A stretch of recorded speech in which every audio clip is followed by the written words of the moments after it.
Okay, welcome to another Fireside Chat, and I have the great honor to have Arthur van Pelt with me, who is well known in the crypto and especially in the Bitcoin scene.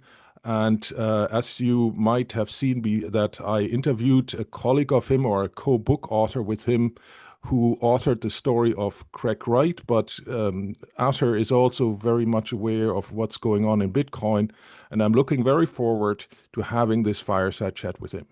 So, Arthur, very much welcome, and would you please kick it off with introducing yourself and your history towards how you got into Bitcoin and your activities in it?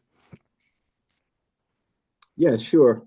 Well, thanks for having me. It's been a while that I did an interview, and I'm looking forward to talk with you because I've seen, of course, not everything yet, but much of it. But of your conversation with Marc Hunter, that was awesome. It was also quite Thank long, you. but I like that actually. I did one long interview several years ago, and then you can touch on every subject that you like, and that works. That, for me at least, because I'm also sometimes a bit long-winded. But that said, I've been in Bitcoin itself. I know Bitcoin since 2012, so that's already quite a while. I don't consider myself an OG because I think the OGs they have been around since the times that Satoshi was there, which was roughly until April, May of 2011. And that was the time that I did not know Bitcoin yet, but that started in April 2012. I remember reading about it. And only in 2013, I touched Bitcoin for the first time by buying some on an exchange called Bitstamp, and Bitstamp is still around, so they're also an old exchange. From there, I dabbled in with a few altcoins. I did not like that so much. I started mining at some point, mostly Bitcoin, but also a few other coins on the side. That was in the USA. That was in 2015 or 16, roughly. That lasted until 2018 or 19. Then that mining operation went bankrupt. It was a bit of a smack in the face because I depended my income a little bit on that because I just had stopped working full time for an employer at 2018 because I thought, well, this is good enough to be independent. But a year later, it was already over. So, but I managed to find new sort of employment. Um, I also I also built up some wealth, mostly in Bitcoin, so that helped me to pass to go through times. And every now and then I do Bitcoin consultancy for clients. I help them with Bitcoin knowledge. I do research, fraud research, and that was quite helpful starting 2019 when I got the first questions of lawyers that needed some help in lawsuits against Craig Wright. I knew Craig Wright already since 2015, slightly before the Wired Gizmodo times. I was already on now called X, but I still call it Twitter often. And when Wired and Gizmodo came out in 2015, December, I quickly knew, and also reading about him and the debunks that were quickly shuffled his way, I knew this guy is not Satoshi Nakamoto. In 2016, with the signing sessions, it was confirmed again, and I lost completely interest in Craig Wright. That was reignited around 2018, no, 19, early 19, when my friends, Adam Back, Hodlnot, Peter McCormack, they were, well, I say friends, but I mean mostly online friends because that's where I interact with them most, of course. One is from Norway, the other one is from the UK. I'm from the Netherlands, so we don't meet up every day, of course, only online. But there is where it started that I thought, well, Craig Wright is putting them into court, is trying to sue them for something that is completely untrue. He's trying to be Satoshi Nakamoto, but I knew he is not. And he wanted to have confirmation from the people that he sued for defamation. You are against me. You are trying, yeah, you're telling the world that I'm not Satoshi, but I am. So I want to sue you for defamation. Now I was like, bullshit.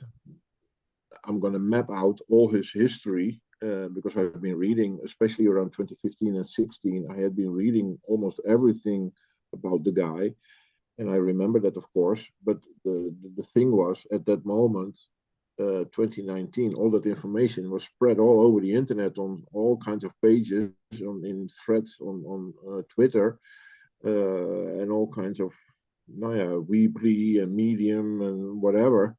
So I was like, I'm going to gather all that information, good and bad, but mostly bad, of course, against Craig Wright. So I set up a Weebly page first. I mapped out per year what articles have been written about him in the mainstream media and in the crypto media and in the Bitcoin media. And I added several debunks of myself writing about, for example, the Tulip Trust. That was something that was very important for Craig Wright to do. All my Bitcoin is in the Tulip Trust. So I debunked that already early on. From there, I helped several councils with my knowledge. I send them links to my articles where they might have found or might be able to find interesting information for the lawsuits against Craig Wright. And as it happens, all those lawsuits were lost by Craig Wright, from the Kleiman case, from the Hotelnot case in Norway, Peter McCormick. In the end, ultimately, he won. And don't forget the Copa case. I mean, for me, the Copa case is the best example. When in 2024, he was ruled not Satoshi Nakamoto by the judge in London. It was for me, and reading that whole what he wrote in that ruling, it was like, oh wow, it's like I'm seeing a summary of all my articles. By then, I switched from Weebly to Medium. I happened to write long form articles, very long form, almost books, and from there, all that stuff. Yeah, it was like the judge must have been reading all my articles You because want it's to so. actually, because you're mentioning the book, right? You might want to show it to the Oh yeah, audience. yeah, So you had this yeah, book co-authored with Marc Hunter that I had on a yeah. previous Fireside chat, and it's highly recommended. Maybe pull it back a little bit. Yeah, now it's sharp. And where can you get it? On Amazon or where's the recommended way? Yeah, it's a book that is part of the whole story around me. In around 2020, 21, around, I met Marc Hunter. He interviewed me for his podcast outlet at that time, Fully Crypto, and that made him realize that he might want to do a podcast with me, which we started about a year later already. I think we've done between 50 and 75 episodes. It was sort of popular. Of course, it's a bit of a niche because it's mostly about BSV, Craig Wright and his project BSV, but mostly about Craig Wright and all the lawsuits that he has been doing. And that ended up that we wrote, well, Marc Hunter did 99% of the writing. I did the proofreading mostly. But he took my articles. He took all the scripts from the podcast, Dr. Bitcoin, the man who wasn't Satoshi Nakamoto, and he wrote a book, actually three, because this is only the first of a series of three that we're gonna Yeah. release. And where can people buy it? I think it's out already, right? At least the first Yeah. The part of first is it. out since about a month. It is on our website, drbitcoinpod.com. Yeah. But it's Okay, I'll also put it in the available on Amazon. description, this website, so people can see that. Yeah, yeah. And Thank you. if you combine this fireside chat with the one of Mark's, you will see that it's definitely worth a reading. It's a very fascinating story. But Mm. like what I was always surprised of. I mean, like, look, our in any discussion on Craig Wright is highly controversial. There's a vast majority of Bitcoiners who dismiss him, but there's still, I think, even a small minority of supporters, and usually we will get some comments from them in the in the comments to this video and so on. But I mean, without trying to pretend I know it all, I mean, the interesting thing is, okay, you have on the one hand all the lawsuits, right? Where Craig Wright, well, I mean, like just to put it in the right way, he was actively pursuing others, right? There weren't until the Copa case, essentially, it was mostly Craig Wright suing others, including even Adam Back. I think that case was dropped at some stage. But Yeah, so it was him proactively suing others and not others until the Copa case suing him for coming out. You know, he was like by the vast majority of, let's say, Bitcoiners and crypto people, he was never really considered a serious candidate. And when no, you said you said in your intro that you kind of were aware of him before the Gizmodo article. I mean, that was essentially an article or two articles actually end of 2015, I think, mm, that came out and kind of doxed him as Satoshi, and he either intentionally or pretended that they were wrong. And then a few weeks later, he kind of said, I actually am," like in a short form, right? I mean, he pretended that he was not he didn't volunteer to come out. But there is, I mean, that's a long story, and I think I discussed it with Mark already. It seemed to have been staged, right? That he prepared kind of this kind of innocent coming out. And then there were a couple of circumstances surrounding it. But I mean, am I right to say that very few people would have pointed him out as a candidate if he hadn't come out himself or due to these articles and his demonstrations that happened essentially in spring, right? I mean, he was never yeah, on anybody's list. There was no. never any indication that linked him. I mean, he might have mined some Bitcoin later on. Maybe he joined the thing Oh, on a later rather on, early yeah, stage, but nobody, but he didn't really have any serious footprints, let's say, no, in the Bitcoin scene that made him a major actor. More no, like an early follower, maybe, but not an, I mean, nobody would have that name would have never popped up by anybody of the OGs to have been Satoshi, right? He didn't have any cypherpunk history. He had a couple of online presences, but not really in the realm of cryptocurrencies or peer-to-peer cash and so on in the let's say in the pre-Bitcoin years, I would say before 2008. What's your angle on that? yeah. No, that's the summary of it. Indeed, the facts of the matter are that he started to know about Bitcoin only by 2011, just after Satoshi left. He happened to come across the name Bitcoin related to WikiLeaks, and that is what he talked about online in the comments to an article that he published, what was more cybersecurity related, because that was his field and has always been his field. Of course, there is, because it's IT, there is a little bit of link between financial transactions online, decentralized, but it was never his specialty. His specialty was cybersecurity for customers that he worked for in those years until 2008, early 2009 for BDO Which is an mostly. accounting firm, essentially, right? Like, Yeah, that's it. But they yeah, also do some IT services for their clients, and that is where he was yeah, a cybersecurity guy. that's yeah. that's it.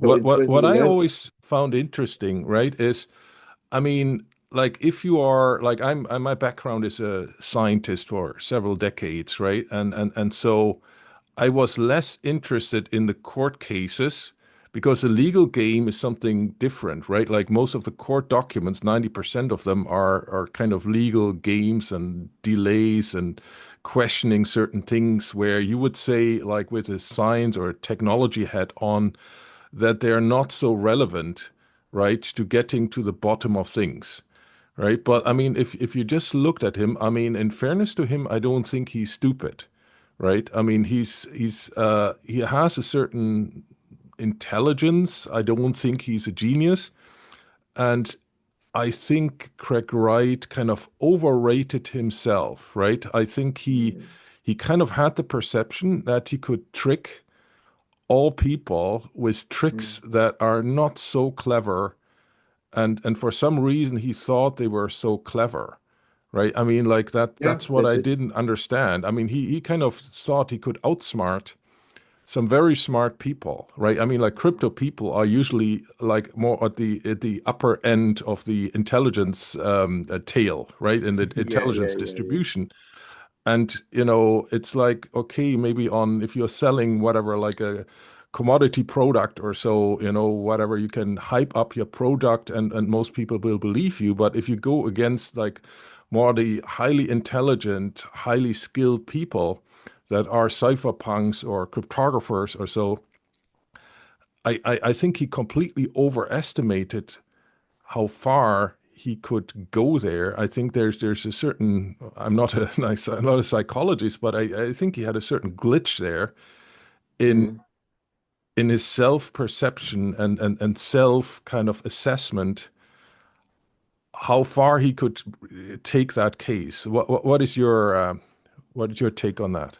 Yeah, almost the same. I mean, I just started with that in 2011. He started to learn about Bitcoin. He wrote about it, but he wrote about it as a noob, as an amateur that just indeed met the name Bitcoin and started to look into it. Then he forgot about it sort of for a few years, and only by 2013, well, no, not really. The end of 2011, he had these ideas with a friend. At that moment, it was a friend, um, Wills, Wilson, is his name, and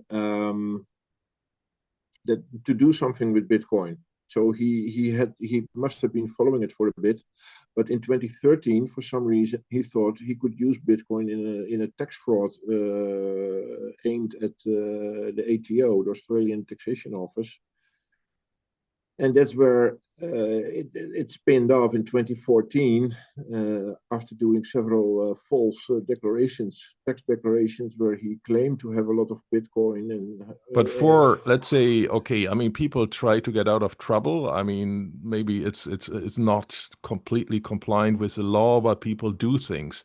But can you explain why he would have needed to be the creator of Bitcoin instead of, let's say, an early miner or something like that? Why wouldn't he have just gone down that road? You know, that he said, "Oh yeah, I have so much Bitcoin and did the mining." Did you ever find any reasoning for that? I mean, it's quite a yeah, difference yeah, no, yeah, claiming to have been an early entrant yeah. and mind, or just being the godfather himself. Yeah, no, but that's actually how it happened. He pretended to be an early miner initially, Hmm. but when that was being scrutinized for a bit, he tried to ramp up because that is also yeah, a feature of Craig Wright.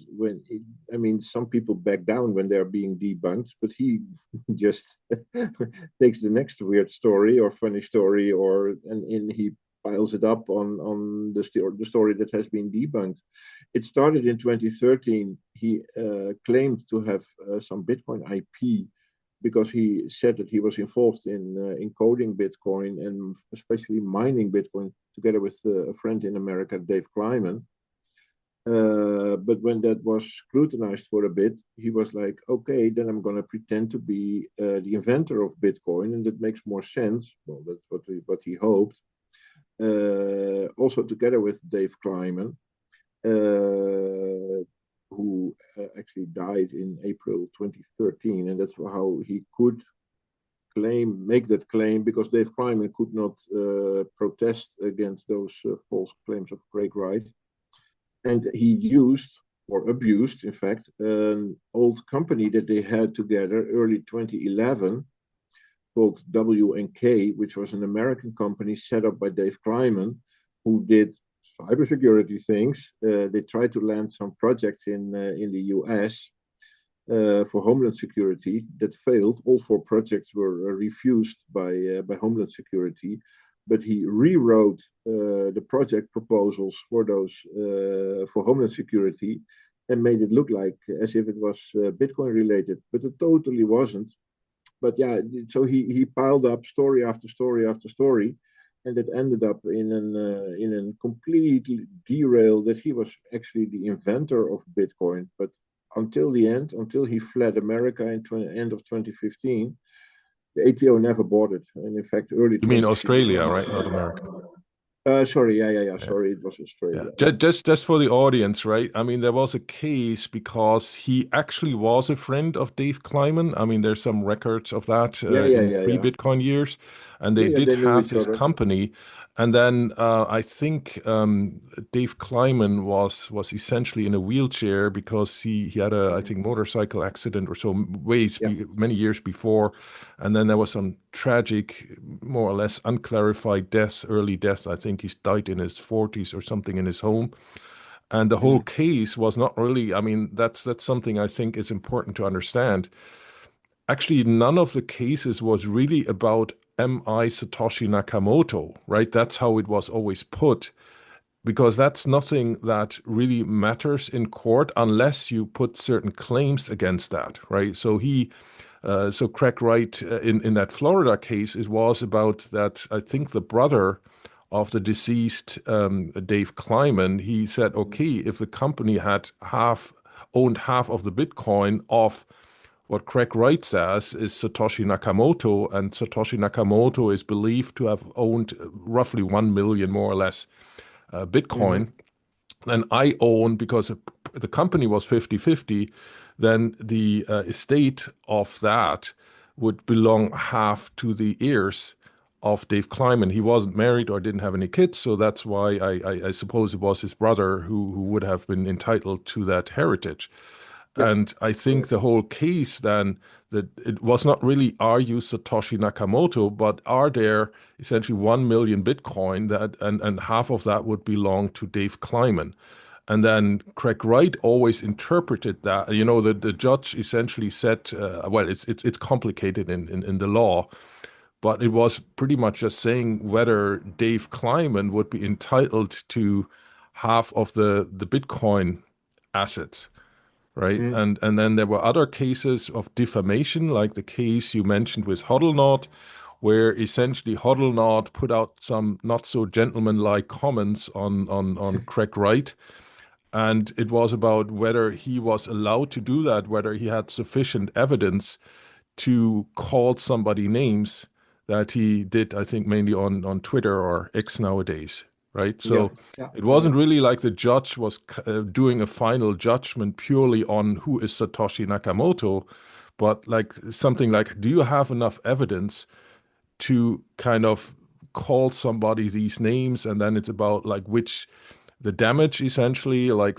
what Craig Wright claimed some damage that he wouldn't have been invited to certain things, or his cryptocurrency that he launched as the real Satoshi Nakamoto kind of would have seen massive losses because of this reputation damage and so on. Mm. So I think and in the Copa case, my understanding is that that was about the copyright. He was essentially at some stage asking the Bitcoin, like the original site where Bitcoin Satoshi Nakamoto published Bitcoin was bitcoin.org. There was a so-called white paper which described Bitcoin in end of October 2008, and he kind of demanded that that needs to be taken down because he would have the copyright on that paper, and kind of wanted to control who can post it and who not. And, I mean, there were many, let's say, sub claims and what should be done and so on. Yeah, you But can. I mean, These the are roughly. interesting thing is normally, let's say if I came out and said, I'm Arthur van Pelt, right? Then I could do that as long as I don't try to take away your identity, and then you would usually come after me, right? Or if I Hmm. put a Walt Disney logo on my next whatever fireside chat, then Walt Disney would come after me and for whatever. Like I'm not a legal expert, but there's some damage they would claim that has done to their company and so on, and show that they have the copyright on that, and so I would probably have to pay something. But the interesting case is that at least from the accounts where we know that they were still run or owned by or controlled by Satoshi Nakamoto, whoever that is, we didn't have anything coming out. Only some disputed account, what as some state that was an original account by Satoshi Nakamoto, but it was disputable whether it was really him who posted that. I don't know the exact wording, but that Craig Wright is a liar or something that was coming out in the course of 2015 or something. But people were arguing whether that account was still controlled by Satoshi Nakamoto. So we don't know whether Yeah. Satoshi Nakamoto, or let's call him the creator of Bitcoin, ever resurfaced again and kind of said that it's not Craig Wright. That's what we don't know, and that's another story. Why doesn't he do that? I mean, there would be some ways he could have done it if he was Yeah. still alive. But just to give a quick summary, I think you can consider there are three phases. The phase of the Kleiman lawsuit. That was a lawsuit that the brother, indeed, of Dave Kleiman. He initiated, right? That wasn't initiated by, for Yeah, evident reasons, by Wright. Ira Kleiman, yeah.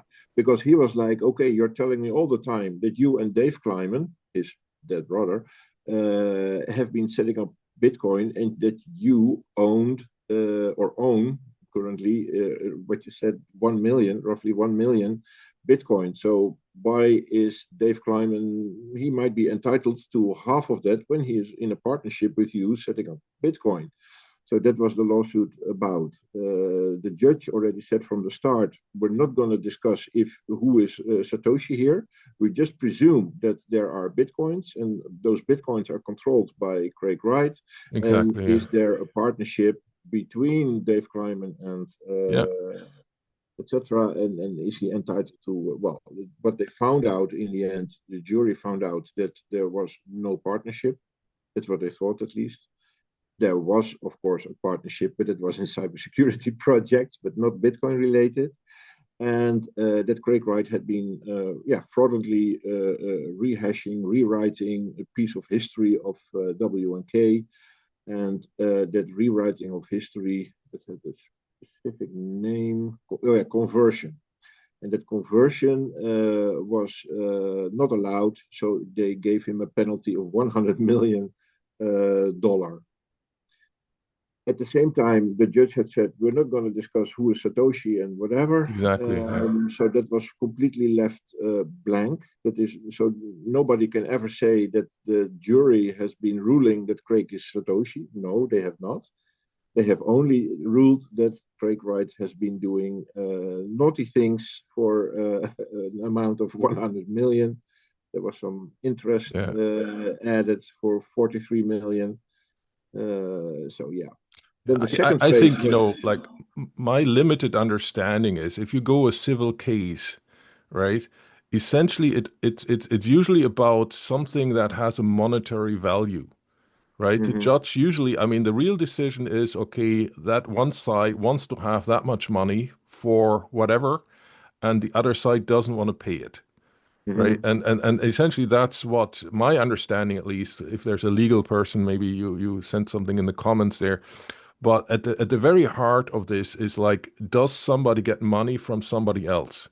Right. And that's a controversial issue, unless it's a criminal case, of course, then there's a state interest in pursuing that. Right. So and part of the disguise or the where I saw this was like Craig Wright, for some reason, claimed to, also in the pre-Bitcoin years, to have significant legal knowledge, right? He kind of bragged about it. He wrote long kind of posts on the news forums at that time. That was before like Twitter, or when Twitter was very young still.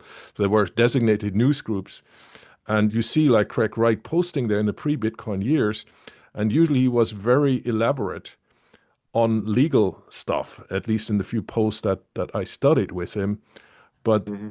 that he kind of made the conclusion that he is now declared Satoshi Nakamoto after this Florida court case, kind of that was nothing, as you said, right? That was never in the court judgment. It was just whether Hmm. Ira Kleiman is entitled to have whatever 500,000 Bitcoin or whatever. That essentially what it all coming down to. That would have been the result of the case.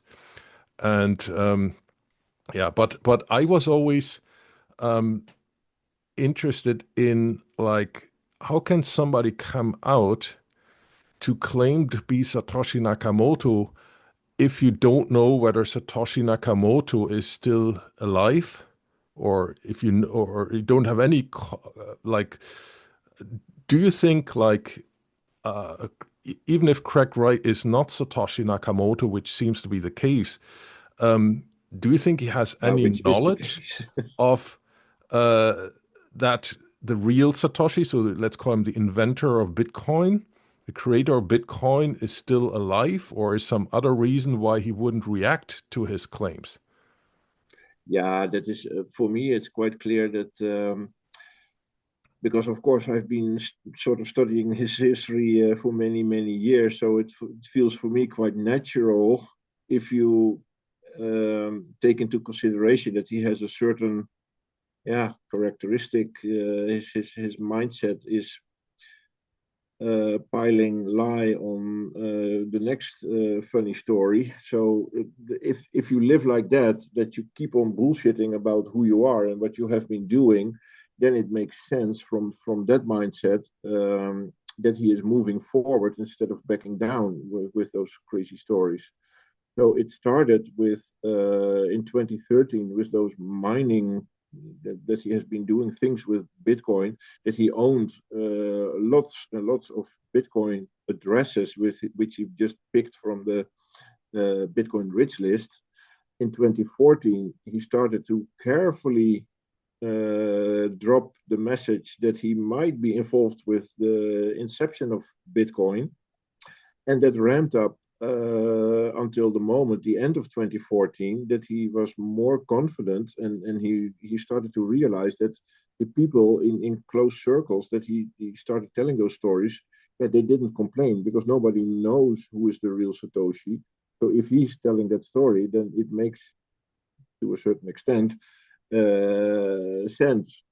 And in 2015, when he needed money, he met Calvin Ayre. Calvin Ayre believed the stories. Helen Air is like a billionaire who got Yeah, rich through some online casino stuff. He was one of the first ones to set them up, right? That's just for the audience. yeah.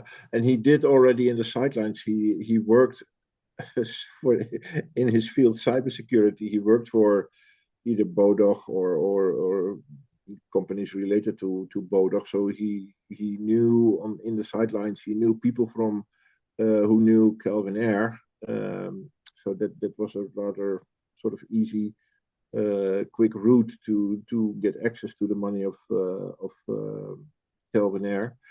But yeah, that's where he started to ramp up the stories more and more to Australian Taxation Office, but also to Calvin Ayre and his friends. And yeah, as long as nobody is calling it out and nobody is debunking it deeply, and nobody actually did that, because when you see, when you hear a story and it makes sense, then you don't have a reason to debunk it. When you see paper, because he already created the forgeries back in 2014, 2015, he created all those forgeries and contracts which were backdated and stuff like that. But if you do not have the mindset of an investigator, a criminal investigator or whatever, and you don't have the scrutiny of the complete Bitcoin community over your head yet, then for those people who are rather gullible and not informed well enough about Bitcoin and its history, then it makes sense for those people from the ATO and Calvin Ayre and What I was to they, ask you, I mean, I didn't ever, wasn't evidently not able to verify myself, but in the Florida court case, right? There were these suddenly articles popped up that certain, like Craig Wright asked the judge to kind of blank out certain names or certain stuff from the court documents that would be released. I guess it's a law in the United States that these documents have to go public at some stage, but you can make an injunction that some names would be deleted or Mm-hmm. blackmarked or something like that.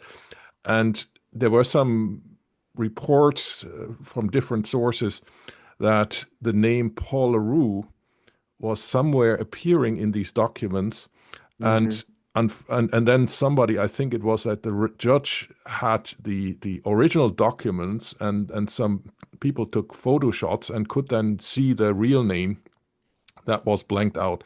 And to explain to No, the the story is audience, a little different. It was a document that was indeed sort of censored. It was okay, there were black parts and pieces of information were blacked out.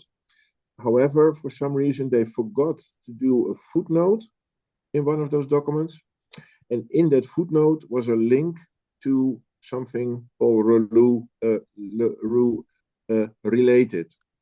And that's how that name popped up sort of by accident in the court documents because you have okay, to but read the that's not a just to explain. Sorry, so Paul LaRue is for some people a serious candidate. Now, and there's many others, but let's mm, say there were a couple of YouTube videos and blogs and so on that kind of create that story that mm, this is a South African born guy who was all over the planet. He got incarcerated. When was that? I don't know. After, let's say, Satoshi kind of stepped out of Bitcoin in spring 2011, and he mhm, was a crypto expert. He was rumored to have written the code for quite a popular encryption program in the 1990s.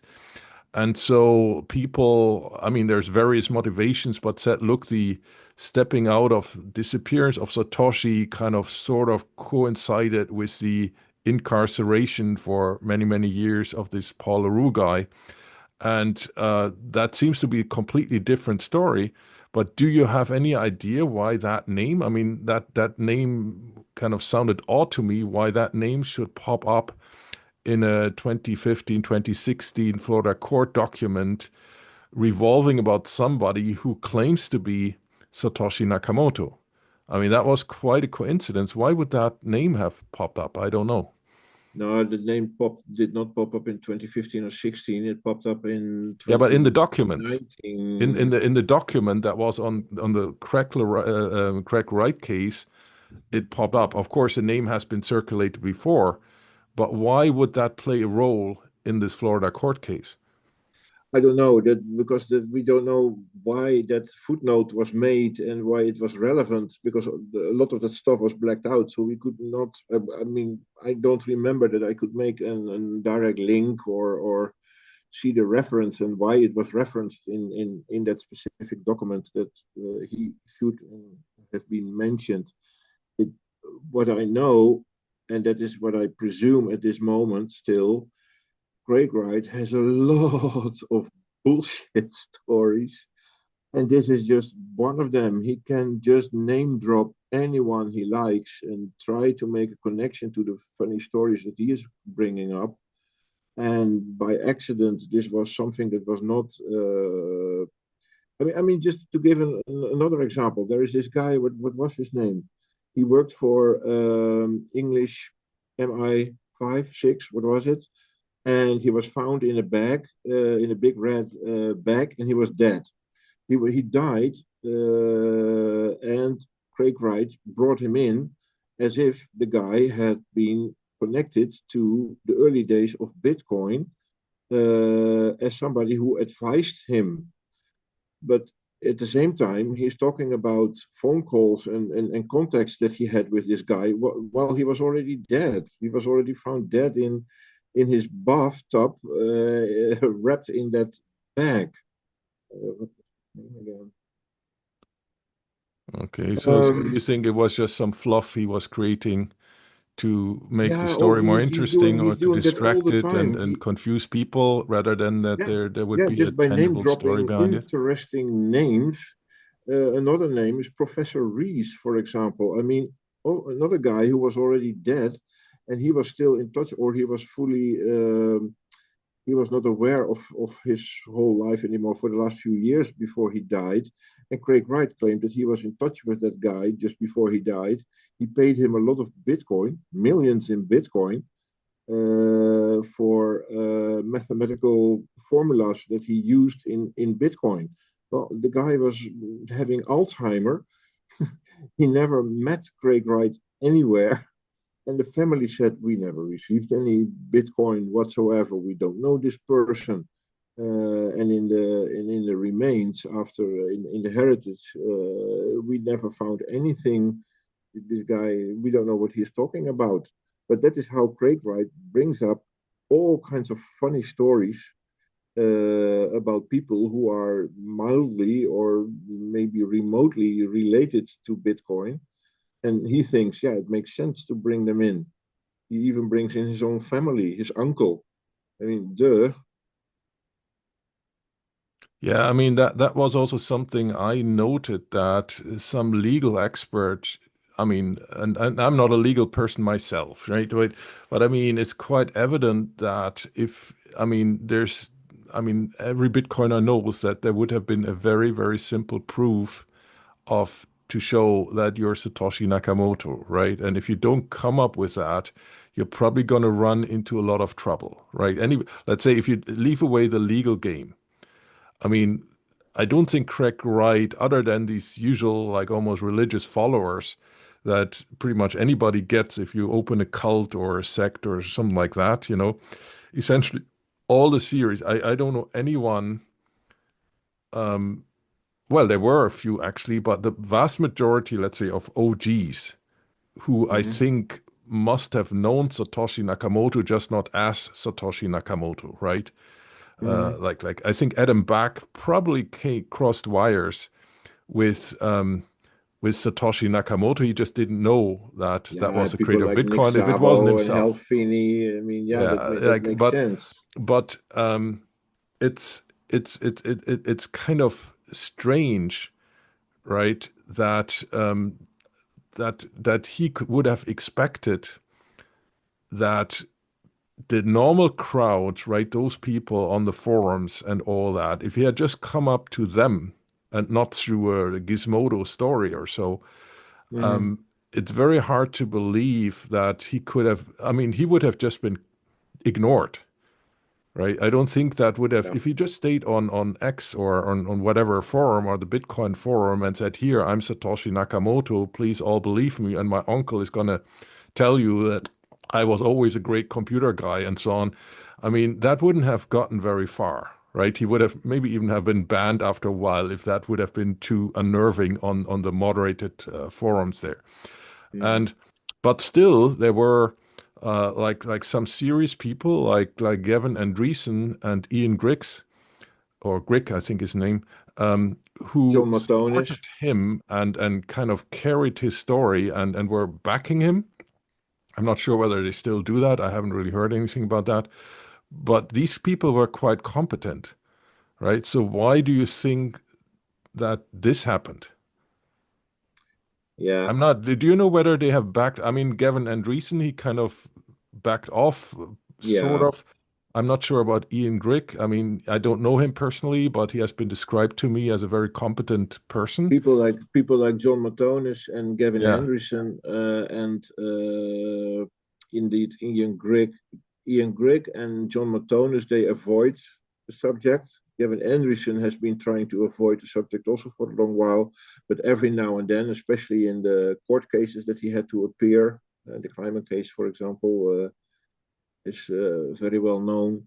There, you can find him telling often, quite often, yeah, that he is still having his doubts. And at some point, he also, that is not that long ago, probably about 2 years ago, he also put a disclaimer on top of his blog post of 2016 when he came out. He said, I don't want to rewrite history because that is not what I feel makes sense.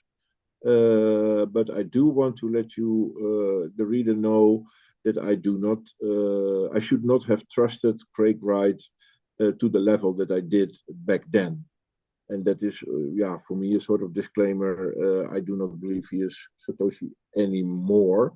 On the other hand, he does not say it like that firmly. But yeah, at least we have this disclaimer. But John Matonis always avoided the subject after he wrote his endorsement for Craig Wright. And Ian Grigg, I think also he left it in the middle. He always avoids the question or has a fake answer. And I try to interact with those people a few times, but they never reply. They will never tell you what you want to hear. But I mean, it's still astonishing that they backed him, right? I mean, like these are people who are knowledgeable without a doubt, right? I mean, they have been described to me Well, or yeah, they were, but here. their It's not their like you could reputation is easily now trick them. tainted, if you ask me. Um, I think your mic is off. Can you say something? Oh, sorry. Did Oh you no, hear no, no. me? Sorry. I'm fine. Okay, so let's flip the thing. Why do you think Satoshi Nakamoto didn't come up? I mean, like there are some let's call them ridiculous claims, right? When somebody is just a joke and whatever, like just wants to be the hero of his neighborhood or something like that, and says he's Satoshi and is more like a humoristic thing. But the only one who really like took it very far was Craig Wright. There's a couple of others, and others I think have even been taken to court for some scam and so on. They set up on that. But the only one who really took it that far was Craig Wright. So why did Satoshi Nakamoto not? I mean, assuming that the later messages that we have were not from him, and there's some good reasoning why it wasn't him. Why did he never come out? Do you think he's dead? Do you think he would have been afraid to whatever disclose or set some traces to him or whatever? What's your angle at that? Of course we all don't know, right? But you're an expert, so you might have an idea and a hunch on that. Yeah, no, yeah. The funny thing is, my mindset has always been um, Satoshi wants to be left alone. He wants to be private, anonymous. Well, he was pseudonymous as Satoshi, but there is another person with another name, with a real name behind that, as far as we know. Well, there must And be. the moment that he said to the developers in 2011, somewhere April, that he said, "I've moved on. I probably won't be back, and I'm doing other projects now." And since he did not give up his name since then, not tell his real name, plus, and that is indeed, you just hinted and referred to it already, the real proof of a Satoshi Nakamoto candidate who is proving to be the real Satoshi Nakamoto, he only needs to do a few things. Number one, on everyone's list in the Bitcoin arena is, of course, sign an early block. They have a public address with a private key, and with the private key, you can do a signing. It's a technical thing in Bitcoin. That means that you can make the public out there aware that you own and control that address. You can do that with the Genesis block, right? The very first block zero, it's also called, but also the first 10, 15 blocks are known to be mined by Yeah, Satoshi there's Nakamoto. one transaction he made to Halfini where we have like email correspondence between them. So, Yeah, for example, that one would be a thing that he could use, yeah, and probably that's it. nobody would doubt that that would be Satoshi Nakamoto, right? So Yeah, in other words, there's a very simple way, and yeah, Satoshi, as it's he so created the whole simple. thing, could do that in a couple of minutes, right? Yeah, And then you can do pretty that in much five everybody would minutes, believe him. and 99% of the world will immediately know and believe and not take you for granted, not see you as a Yeah, scammer, but as a serious candidate. And then you can yeah. support that signings with, But he for could example, also use it. I mean, well-known. he Sorry. wouldn't have to reveal his real identity with that. He could just send pretty much a message, more or less, that is signed by the same secure mechanism to say Craig Wright is not Satoshi Nakamoto or it's Yeah, not me or like I mean that would be the final kind of like death mark for anyone who comes out. And yeah, it's somewhat questionable. I mean, like, so he could still preserve his anonymity. I think he has a lot of yeah, like online, cybersecurity techniques and so on at hand to make that in a way that nobody could track him down for that. yeah. That's what I think so I mean, too. he's certainly an they call it operation security or OPSEC guy, Yeah, very versed in that. So he could occlude essentially his identity still and just pitch a message, unless he doesn't want to know us that he's still alive. I mean, that's also part of the mystery that yeah, fascinated me.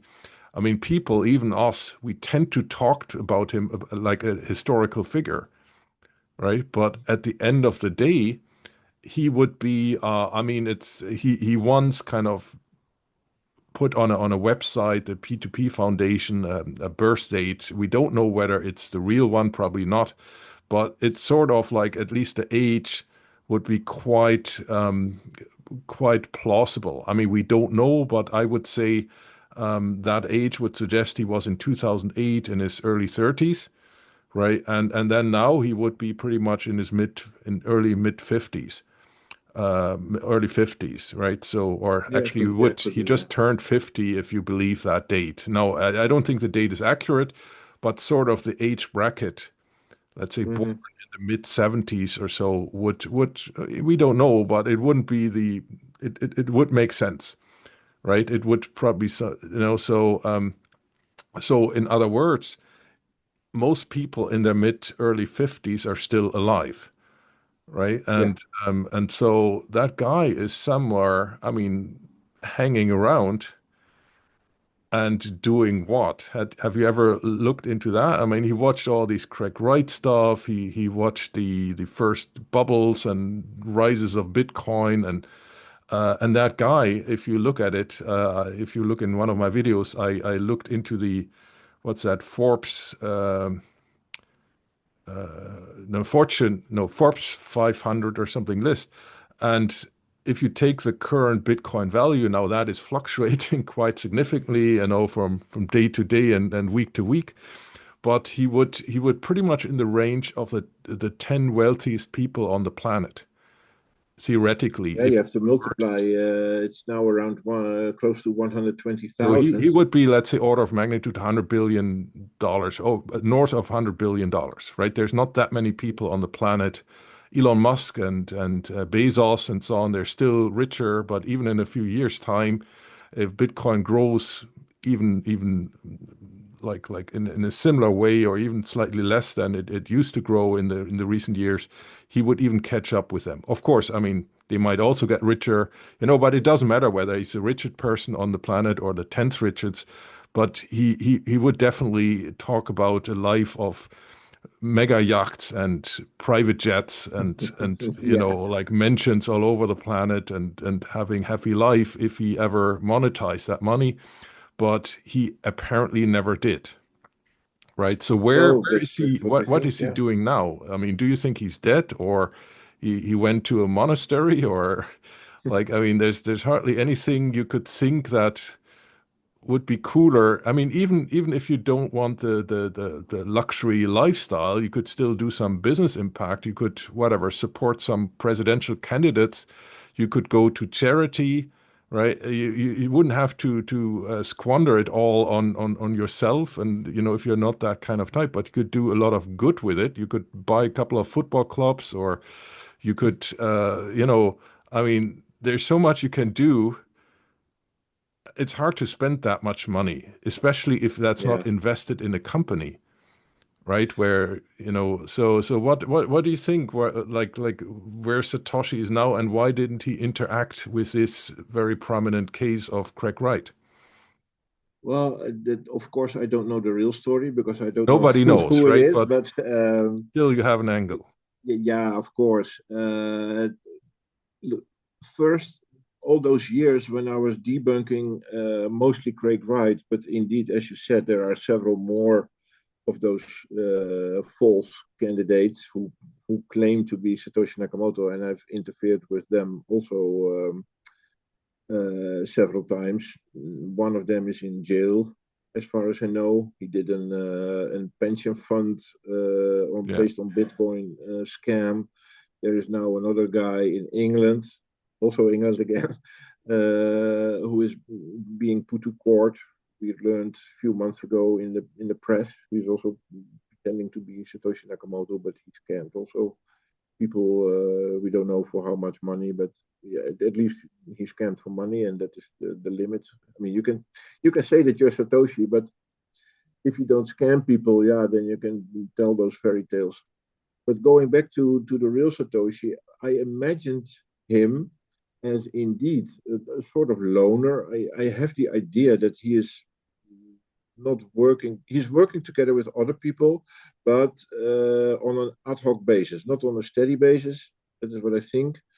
And he asked help, like he did at the end of 2008 when he came out and asked help here and there. But he took full responsibility himself, and he still remained a sort of leader that has a name, but I don't know what name that has. But he allowed people to interfere and to advise, but in the end, he made the final decisions somewhat. Like He was humble. He he was made humble all the enough. code upgrades, right? So he listened to Yeah, people when there were problems and so on, but he always had he was the single owner of the repository yeah. there at that Until I time think that at is the case SourceForge, where until people would download the latest yeah, versions of Bitcoin. yeah. And I think that was the case until Gavin Andresen at the end of 2010 took over. Then he handed over all the keys and stuff to Gavin Andresen. Which was also kind of strange because I think it was actually Gavin Andresen. I mean, there's no doubt that he received the key from Satoshi, right? But it wasn't really like a solemn transfer, that Satoshi kind of said, okay, now I appoint this guy, Gavin Andresen, and he's the man now. It was essentially like Andresen coming up with an email, I think in late 2010, early 2011, to just say, oh yeah, I just received the full sanctioning by Satoshi that I'm the guy now. And there wasn't really any goodbye, right? He kind of like the No, last message was something that didn't indicate at all that he would kind of fade away. no, That was more in the emails that were partially released in the later years that by some people who had exchanged personal emails with Satoshi, right? yeah, That it yeah, kind yeah, of came out that way. So that was really like, I mean, very unusual, right? You would think like, okay, yeah. why didn't he just say, look, it's now Gavin Andresen and like follow him and he's organizing it and so on. That was very fuzzy how he enacted the transfer, at least according to the emails that are accessible in the public. I know Yeah. there's a couple of people that I talked to who don't want to really be called by name. They said that they also received messages by Satoshi Nakamoto, but kind of refused to jump in. Another thing I thought is, if you look at it, why do you think did nobody of these, there was a very intense cypherpunk scene, and the goal of creating a peer-to-peer cryptocurrency, as we call it nowadays, was really there. I mean, Satoshi was not by far not the only one who was kind of like having that idea in mind, right? That was the evident Mm-hmm. piece missing in that cypherpunk culture, right? That was a thing you needed to compensate people for providing services online in the first instance for contributing storage space and bandwidth and all that. That was very evident that there needed to be a compensation mechanism. And there were a lot of projects that never went very far either. They were never really programmed out so that they were online, or people just dropped them. But it was kind of what stunned me is always, other than Hal Finney, who was actually like very active in playing around with things and so on that were published by others, none of the real names that even most of the Satoshi Nakamoto candidates that are typically fielded in the scene, this kind of 5, 10 people where there's a lot of assumptions that they were involved or were part of Satoshi Nakamoto, or Satoshi Nakamoto himself. Except for Hal Finney, all the other names, were at least not, probably if you were Satoshi Nakamoto, you would have hoped that some other names would have popped up, and not, let's say, only Hal Finney, and Hal Finney was then also gone very quickly, right? Yeah. He was, I mean, supposing Hal Finney was not Satoshi Nakamoto, it must have been very frustrating for, Satoshi Nakamoto. It might be, let's say, if you take an analogy to football, right? Like some Arab sheik buys an English football club, and then he throws out millions and millions, or hundreds of millions, I better say, and nobody would sign, right? I mean, like, he had that really great thing, right? And there were a couple of minor glitches and bugs, but Satoshi, I think, was fully aware that his thing was really solving that big problem that the cypherpunk scene was struggling with for so many years. And then you had, I don't really want to downplay these people who were in there, but let's say, with all respect to Marty Malmi, that would have been not, your first choice as Satoshi Nakamoto to bounce Bitcoin with in pretty much throughout 2009, right? No, That but none I of the have to. cypherpunks, other than Hal Finney for a short time, kind of seemed to be interested in it. No, but I have to. What I have to give Martin Malmi is that at least he has the humbleness. I think that is the correct word for disappearing and not claiming too much Bitcoin wise when it might have been needed. What I think is that, first of all, I give it a big chance that Satoshi is still alive, that he is still perhaps watching things. I mean, he has to almost, otherwise, you have to be living under a rock to miss the headlines about the ETFs and the Michael Saylors and all those people who are managing to raise the headlines everywhere.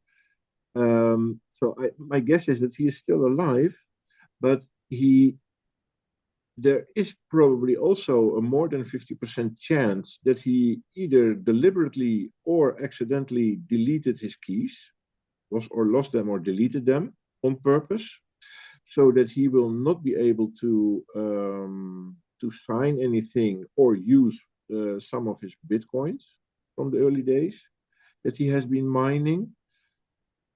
I can see him do that on purpose, to have a fair start of Bitcoin without a pre-mine that was only beneficial for him. So that was what he called a gift to the Bitcoin users, because the Bitcoins of all the users that are left and that are mining later and using Bitcoin later, it is slightly worth a bit more. Yeah, on the other hand, we do not have confirmation of it. So it's a sort of sword of Damocles still hanging above Bitcoin. Will Satoshi come back and sell his Bitcoin ever? Yeah, It I would mean, have been nice to have a like the confirmation of that, but we don't. But yeah. that's for me the summary. I think he's still alive, but he's not able to sign or use his Bitcoin, and he is watching it from a distance and with interest, probably also with some frustration when people are pretending to be him, but they are not him. But he can trust the Bitcoin ethos of do not trust but verify. It worked really well on Craig Wright very quickly. And although he was very stubborn and supported by a billionaire who spent hundreds, literally hundreds of millions on him, but it still didn't work. Bitcoin is still there. It's becoming stronger every day.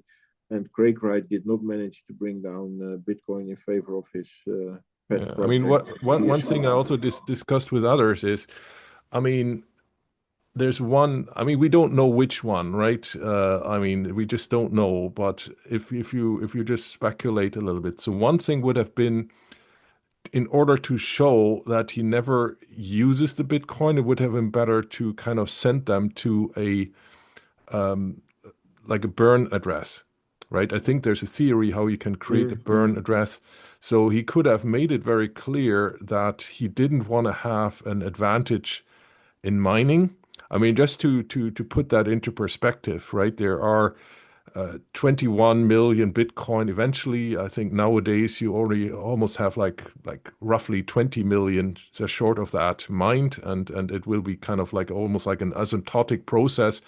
But almost all the Bitcoin have been mined, and Mm-hmm. he owns roughly 1 million, at least from what we know. So that would be 5% of that, right? And usually it's not a good idea to have something like 5% of a currency that is not regulated by governments and sanctioned by governments, to have them in the hands of a single person, at least not from the outset, right? That would have been at some stage thought as unearned or something, and maybe there's some ethical issues he had, but he could Yeah, have we made it call it a very clear, pre-mine. right? He could have whatever created a burn address, which is very unlikely that anybody has the keys for it, right? Mm-hmm. Whatever, he could have just, done some crazy address that is some hex speak or something like that, which is unlikely to have a password or like a key for it. I'm not Mm-hmm. an expert on that, but I think he would have known how to do that to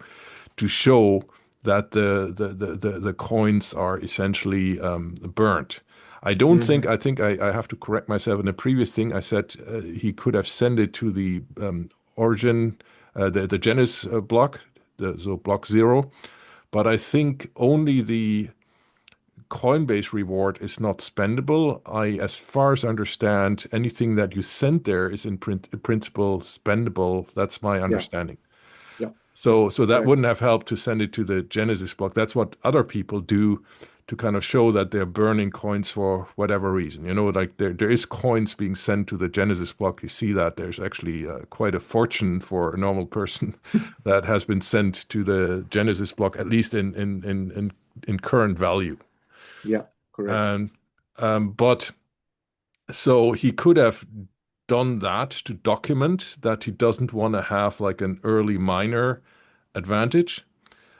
He could have transferred it to some trust or whatever, like do something for charity or something like that. That's what other founders of cryptocurrencies have sometimes done, right? And he could have used it, of course, for sending a message.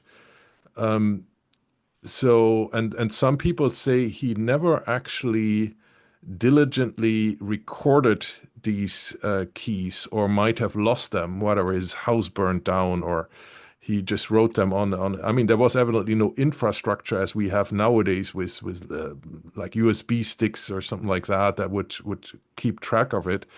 So he might have just not bothered kind of saving all the coins, or deleted them from his hard drive, made a paper wallet, and then the paper wallet got lost because at the time when he was around, it wasn't really worth that much. I mean, it was not worth nothing. I mean, like I think the parity of $1 was reached somewhere in 2010. I mean, I depending think on so. the Yeah, exchange. yeah. So that was a time when he was still around. So 1 million Bitcoin would have been, let's say, $1 million, somewhere in that region, which for a mortal like myself would be enough money kind of not to throw it away, right? Yeah, yeah, yeah, yeah. But unless you are wealthy by other means, So I was thinking, okay, that, if you think of Satoshi Nakamoto in terms of his skill set, his and I think that's one thing I find very important in terms of, my science and technology background. He was a person who could bring a complex project across the line.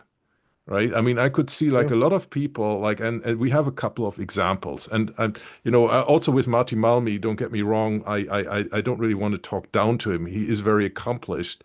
I was just saying that he was probably not at the level of Satoshi, right? And maybe not at the level of Bram Cohen, the creator of BitTorrent, and these guys who you know, but um, but Satoshi Nakamoto was certainly a computer wizard with the capability to lead projects. So I Hmm. think such a guy would always find a pretty high paid job in anything with computing, cybersecurity, and so on. You know, I mean, he wouldn't have to go to the soup kitchen or something like that, even stepping out of Bitcoin, right? I guess he could easily make several hundred grand, if not a million or so a year, if he was to go in a job where he could bring all his skill set to work. I'm not sure whether he was like a compatible in terms of personality. Sometimes these people just don't work in companies because they don't like hierarchies and being commanded Yeah, yeah, around yeah, by yeah, people yeah, that are yeah. not as smart as him.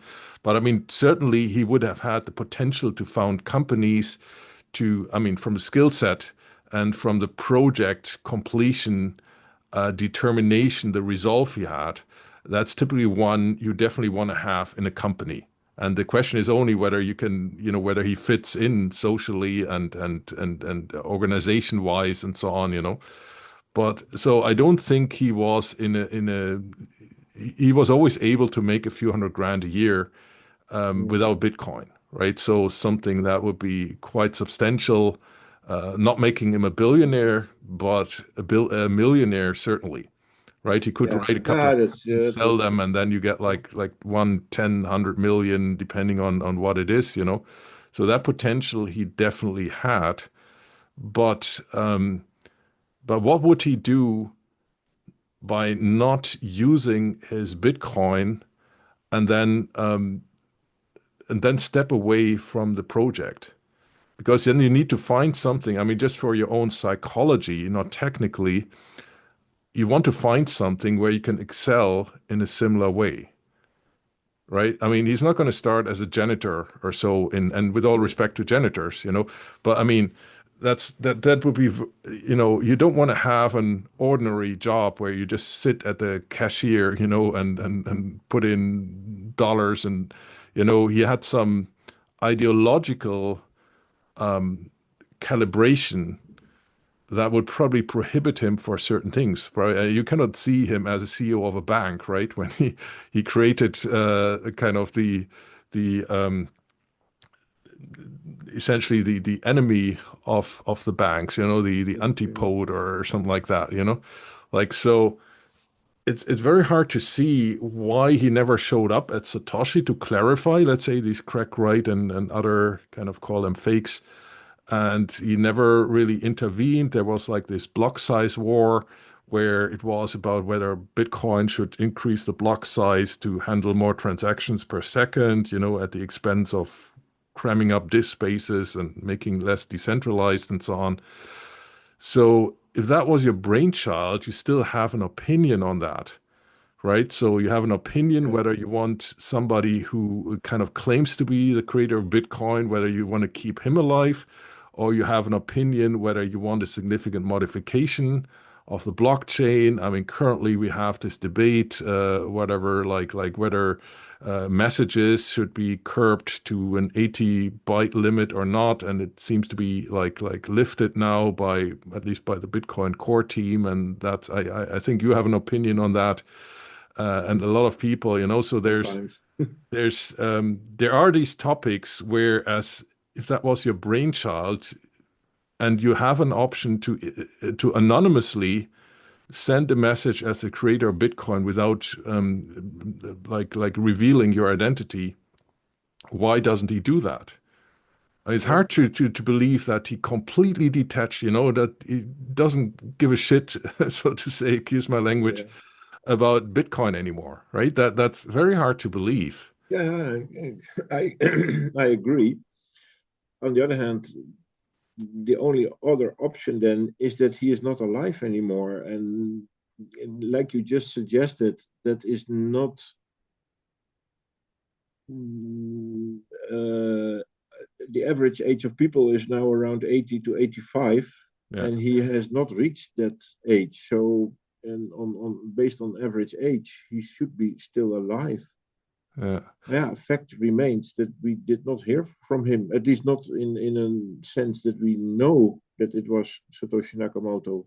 Because if we take, and then this is just a random example for me, because I don't believe really that he is Satoshi. But for example, if we take Nick Szabo, and we think we project our ideas about a good Satoshi candidate on the person Nick Szabo, and he's just walking around, but just not saying anything that he is Satoshi, and still he is interfering here and there. And the fact is that he yesterday or day before yesterday he popped up again on Twitter, and he is interfering with a lot of discussions about the current debates about data Yeah, but spend. his impact would be much bigger, right? If you do that, even as an OG, and I mean, there's a lot of accomplishments to Nick Szabo. From my point of view, um, there's a lot of candidates, and I think I bring in this kind of like technology perspective because that's my main business. I'm not a cryptographer, or I wasn't an OG or so. I just look at people. I actually also did that with Craig Wright. And then I say, okay, there's usually a continuity of skills, so knowledge, some education you have, but also what people often forget is this turning around things, right? Who is able? I mean, like Bitcoin was not easy to set up. If you start it, there would be a lot of people who would not really have believed in their own project, right? They just, Mm-hmm. like a lot of people just kick out a lot of ideas. Also myself, right? We all do that. You have a chat over a beer, and then you have these fantastic ideas and agree that it should be done, and then you kind of run into some real world problems that everything is not as great as you discussed in the pub, and or at the coffee table. And then people give up, especially if you don't have support around you, right? If you don't have, let's say, as a student, maybe a supervisor, a professor, a respected person, a family member or so telling you, look, don't give up, do it, Mm-hmm. right? I believe in you. I support you. If you have this setback, if something didn't work and you have to completely revise your concept, and and so Satoshi, if it was a single person, definitely had the grit, right, to go through all that. He probably had a lot of frustrations, things probably he probably had a couple of attempts, they failed, whatever, the P2P stuff didn't work out, and he forgot this or screwed up that. And so I'm like, in my personal opinion, you're looking for a guy who can bring very complex things pretty much on his own. I think even if it was a team, there must have been one mastermind, right, who kept it all together, who said, even after failures, intermediate failures, look, we don't stop, right? That needs to be done. That needs to be done. And then you go online. And again, I don't really want to say anything negative about Marty Malby. I have a lot of respect for him. But then, you see, oh yeah, actually none of these great guys like Adam Back, right? Let's say he's not Satoshi, which I think is for some reason credible. You send out that paper to him, so that was definitely the go-to guy to do, right? And then he sends you a friendly reply saying, "Well, thanks, but I'm not interested." Right? That's essentially, if you bring it down to a single sentence. Then you Mm-hmm. reach out to Wei Dai, who Oh yeah. Satoshi said, okay, I actually didn't know him, kind of, right? That was astonishing because, like, I talked to a lot of people who were around at the time, and they would have all known Wei Dai because he wrote this crypto library and so on. And then you don't reach out to Hal Finney. I mean, that's what I find extremely intriguing, right? With all the guys I talked to, I mean, like Hal Finney with his reusable proof of work was essentially a natural intermediate step towards Bitcoin, right? A lot of people say that Hal Finney was somehow involved. Maybe he was not Satoshi, but helping Satoshi or something like that. But I mean, if he was not involved, why did he not reach out to Hal Finney? Right. And why did Yeah. Hal Finney? I mean, that seemed to me like the go-to guy that you would have first tried to approach. Right. And he didn't reach out to Nick Szabo. Right. And then you essentially like in beginning of like after Hal Finney stepped out, he was almost not surrounded by anybody he knew from his earlier days in the scene. I suppose Satoshi Nakamoto was somehow in that environment. I don't think he was a hardcore cypherpunk, but he was familiar with that scene, and so you would have Yeah. kind of like wanted to see that some of this community that you are familiar with, probably even interacting with, just not as Satoshi Nakamoto, that some of them would show up. And I think there's, these kind of guys like Mike Hearn and Malti Malmi and so who or John Matonis, I think, with all respect to them, right? But they were probably not the people, if I had been Satoshi, to have like in that early community that would develop the project. What's your stance on that? Good question.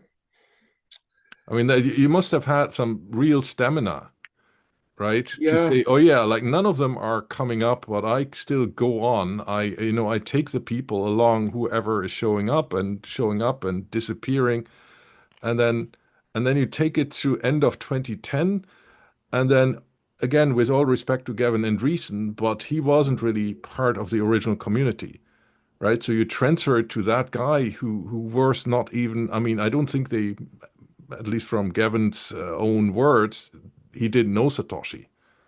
I mean, he knew him through email, but I mean, that was Yeah, not and really like, he was quickly trusted enough to take over the lead.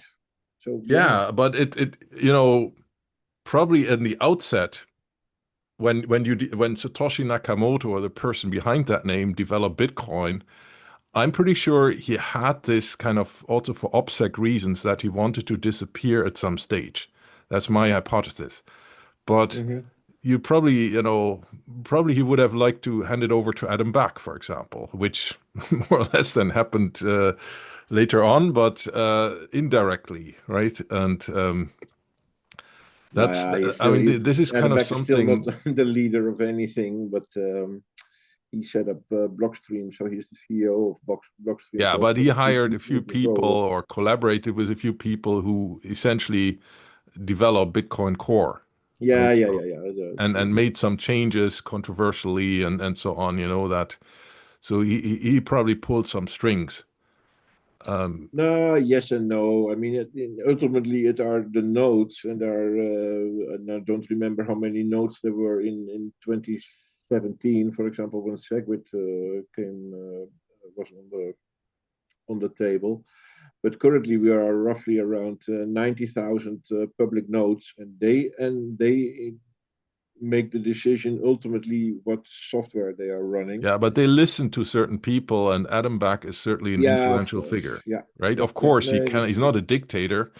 He cannot do anything, but he's just some, I would call it influencer, right? If he says something, it has more weight than, let's say, if somebody less known would want to enforce a certain change of Mm, code or something like that.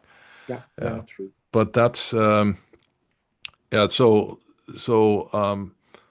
So we are definitely, so even if you don't have proof of like cryptographic proof, let's say he deleted all his or lost or whatever, he doesn't have access to his original Satoshi keys anymore. He could still come up, like I mean, in my book, I profiled a couple of people who are, I think, astonishing in a sense that they have a proven track record of having skill sets, a self drive that is exceptional, like that you Hmm. don't find too many, and they also did some amazing stuff even post Satoshi Nakamoto years, right? So post Oh, okay. 2011, Yeah, so yeah, yeah. before and after. Now, I think, and maybe that's a good thing, of course, as an external, you will never have final proof. right? I mean, like what are you gonna, how are you gonna prove that against the will of Satoshi? And that's probably a good thing that we cannot do it, right? You cannot, I mean, you cannot cryptographically prove it against Satoshi's will. I mean, by nature of cryptographic proof, it can only be done by the person who Yeah, controls yeah, the yeah, keys, yeah. right? So I think this all like saying I know for sure who Satoshi Nakamoto is. I think is I would only believe it for somebody who was really involved, who saw kind of Satoshi Nakamoto coding or had some Bitcoin conversation with him. These people I would trust, but everybody who's just speculating, I think, and they're criticizing me or others, like, oh yeah, you don't have cryptographic proof. Yeah, that's true.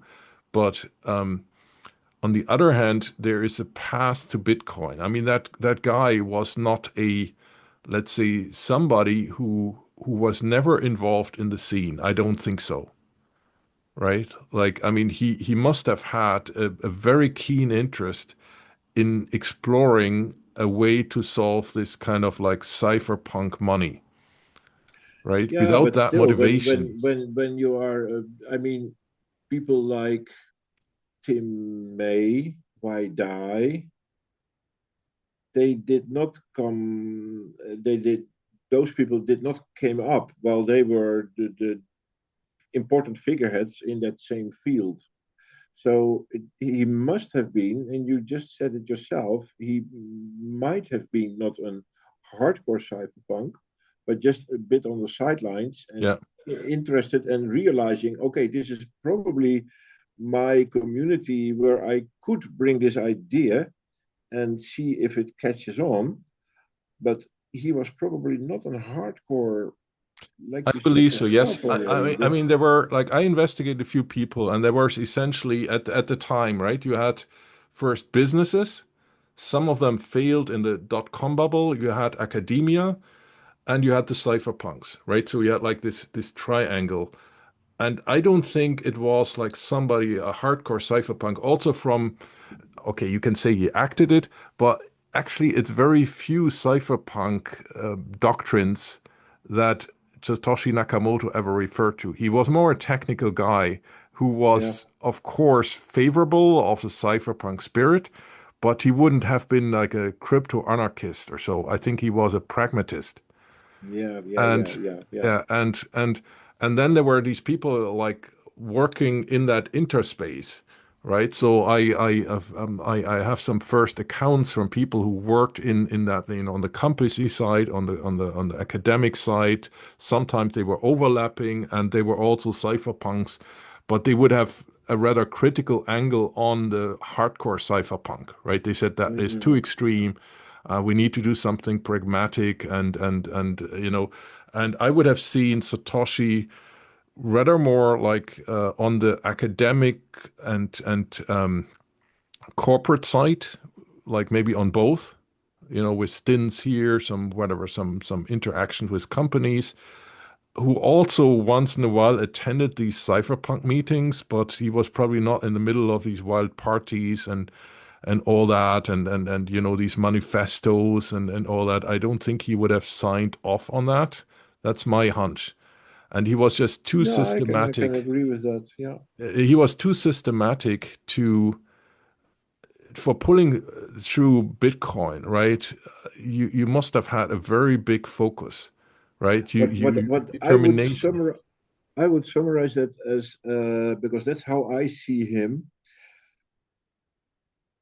Because that's I mean I have my angle of looking at Satoshi. I mean you have your angle. Sure, yeah. My angle is quite different, but Okay. the overlap is I judge Satoshi, but from in a 180 degrees sense, I think, because when I see a candidate like Craig Wright, then I try to match Craig Wright. Is how do I see Satoshi, and does he match? Does it have overlap or a perfect overlap in how I think that Satoshi is? And what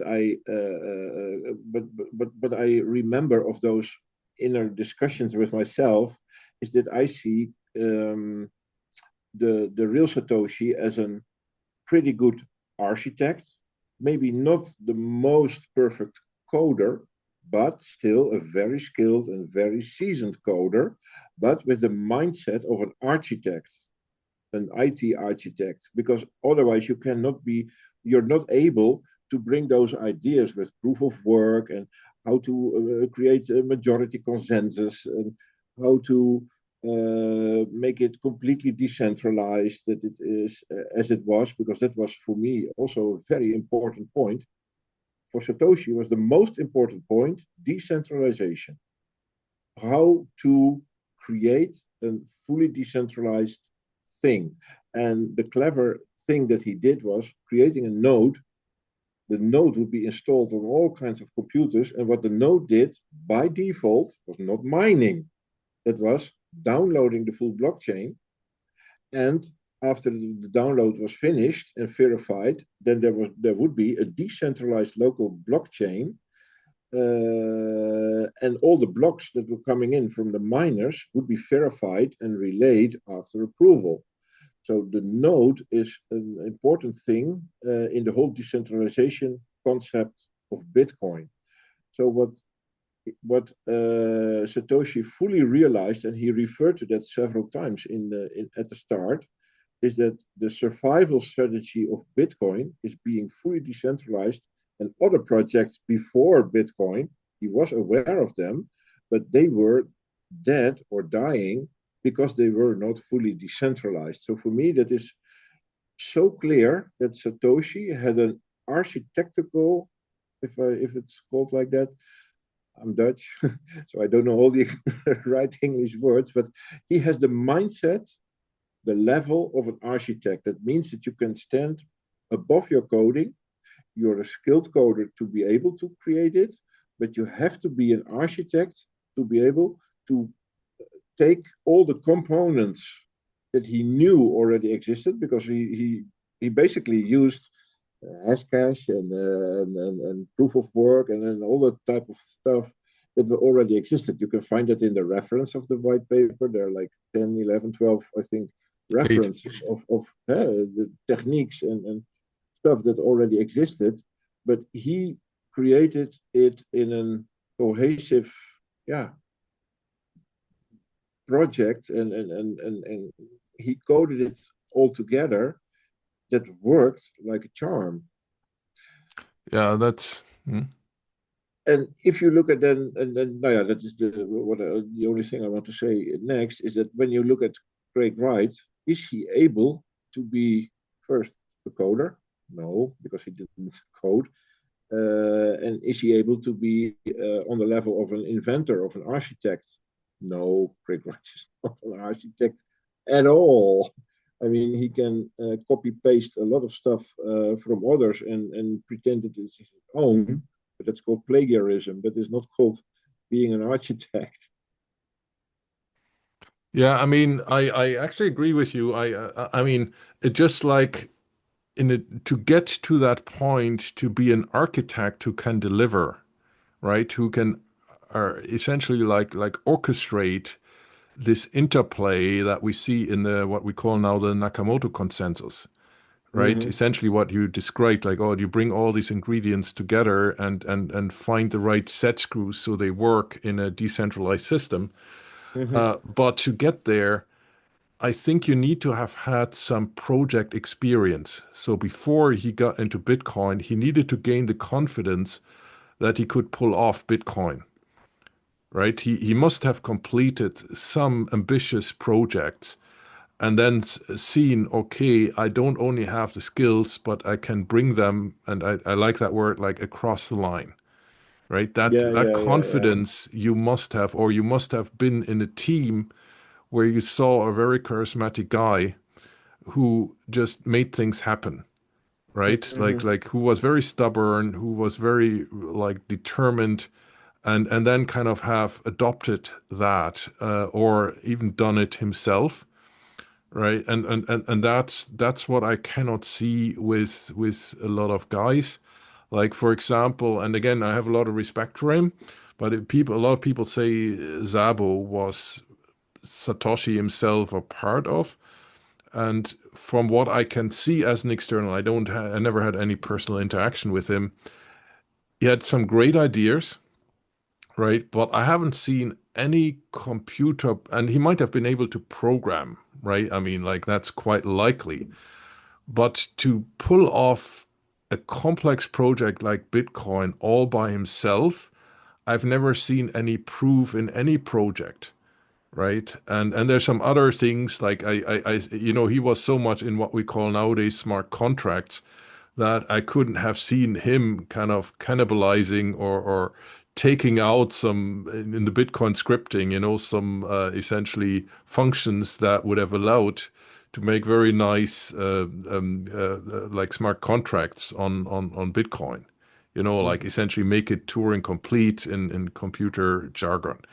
Um, so yeah, so that's and that's also and I agree with you. And I didn't see that on Craig Wright. Now he did have a career, right? He had several jobs and probably did some programming and so on, but I never saw anything extraordinary, right? Mhm. Like when I pick like my students or so, I usually look for, okay, where did that person excel? One thing is to be very good at a certain job, but Satoshi Nakamoto is somebody who must have at some stage done something impressive in a similar domain, let's say as Bitcoin, right? I cannot see that he was like an office worker and being happy with just doing some day-to-day work, and checking forms or something like that, and suddenly you come up with that and then disappear, right? Sometimes there are these people who are silent and then they search, but then it's very difficult once you search. So like Satoshi with Bitcoin, then go back to your, let's say, ordinary, dark back office job or so, and just whatever, check forms, whether they're filled out correctly or, doing some rather straightforward task, which wouldn't employ your architectural skills in your language, right? Mhm. That, I mean, of course, Satoshi is somewhat a miracle. I always say, like, whoever is Satoshi, if he was nominated by someone, that nomination would be destroyed, right? Like when once you say, okay, this is Satoshi Nakamoto, I couldn't see any candidate, and I looked through it and talked to a lot of people, and everybody has a different idea. But I think whoever is going to be nominated, and even if you nominate the right person, Satoshi Nakamoto, uh, and that person doesn't, like say, ah, yeah, it's me, and here's my cryptographic proof, But if you do that as an external, there's actually no final proof, and everyone you would nominate would be that nomination would be highly controversial. There's no candidate you could see that you would say like, oh yeah, yeah, you're right, that's Satoshi, definitely, or so. I don't think that is possible because of the, I'd say, ingenious privacy shield that Yeah. Satoshi set up and is tremendous, almost inhumane discipline that Yeah, he he must have had for executed. like two and a half, roughly 2.5 year, I think, almost Yeah, three. He must have been very determined to not show himself. He must have had an awesome high level OPSEC to be able. I mean, we have a few little hints about an IP address in America somewhere and things like that. We can see when he has been posting and making sleep and not sleep rhythm out of it somehow. But on the other hand, yeah, we know nothing about him. yeah. Basically, Even nothing. though that, I mean, I'm talking to some people who also employ similar OPSEC towards me, right? Just Mm-hmm. out of cypherpunk honor or something like that. I don't think they're really so concerned about me. Well, it's just kind of fun. And and they explained to me like the stuff, and I think the technical things he did were quite common in that particular cypherpunk community, right? So Mm-hmm. like using Tor doing some online kind of like faking IP addresses and so on. I mean, that was common knowledge in that particular scene. Hmm. But a lot of the projects from the cypherpunks never got that much attention, right? A lot of that stuff kind of never really rose to the whatever front line of the New York Times or something like that, you know? No. Like, I mean, so if as long as it stays small and people might lose interest and then, essentially is not of no interest who these pseudonyms were behind some projects. But in terms of Bitcoin, it's different, right? You essentially have, I think it's now again, it's a bit volatile, but roughly you are talking about the value of a top 10 global currency, right? I mean, like Bitcoin in terms of market value. I mean, it's hard to compare, like there's these M2 money amounts and so on. So it's all a little bit hand waving, but in certain quite maybe quite adequate valuation, the you can say that Bitcoin is bigger than the Swiss franc. So one of the currencies that kind of is quite significant on the planet, and it's probably going to surpass in the next couple of years even the British pound, right? That's, I mean, it's not Yeah, yet. it's on the same So level now it's as of global silver. significance, right? It's not like Silver a and little. Bitcoin are now flip flopping a bit Yeah, these yeah. days. So of course it's not stable, and also the other currencies have some, different. They also fluctuate in terms, but it's in that regime, right, where it is a significant financial instrument, and big Hmm. banks, especially in the US, but also elsewhere, are betting on them at least partially, and sometimes they are not acknowledging so much in the public, but doing some stuff on it, having their own development teams and so on, developing products on it, and ETFs have been launched, what is it, like 1.5 years ago, and so on, and still other cryptocurrency ETFs are being issued. And so it is so significant. It's not like a weird, like little script or so that is cypherpunk wrote to whatever hack something, It's really of world significance and has increased over the time and has not faded away. Like Hmm. other, some tools, some hacker tools you had in the 2000s, probably nobody talks about them anymore. And, and so he's really like a public figure, right? If he came out, he would kind of be like a world celebrity that goes to all the talk shows and on the news channels. I mean, that would be major news. Yeah. So that's the difference. And then to stay disciplined, not through whatever. Like what I also find actually, once he was Satoshi Nakamoto, I think that is conceivable, right? I also talked to some people from OGs who are also very consistent with me, and I also talk to them sometimes for years, right? But I find it interesting even pre-Bitcoin, right? Let's say you have this watershed moment where you suddenly find, oh yeah, I can decentralize it.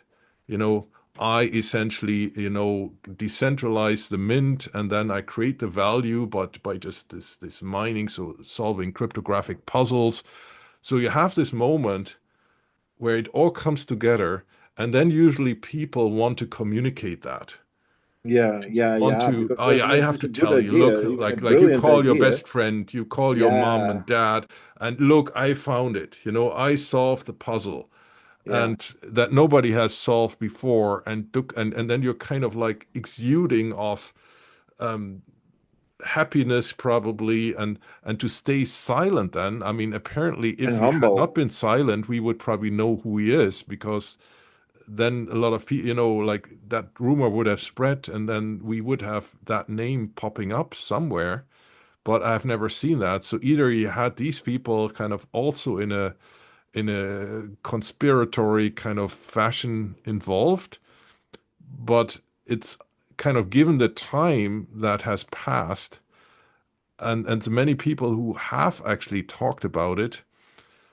In fairness, I really think nobody other than Satoshi Nakamoto himself, if it was an individual, really knows who Satoshi Nakamoto is. And that's a miracle by itself, apart from his Yeah. wealth and so on. I mean, like that's so atypical that somebody so accomplished would insist on remaining completely anonymous and Yeah, not being it tempted. asks a humble approach, but also a determined approach of staying under the radar. And but that has to be combined because what you just said about if you have a good idea, you want to shout it from the Yeah, rooftops. share it, Normally, bounce it with yeah, colleagues, whether it's really so good, or impress and them or different on your character. yeah, So why, or yeah, have it double checked at least. exactly. And that put me to the next point.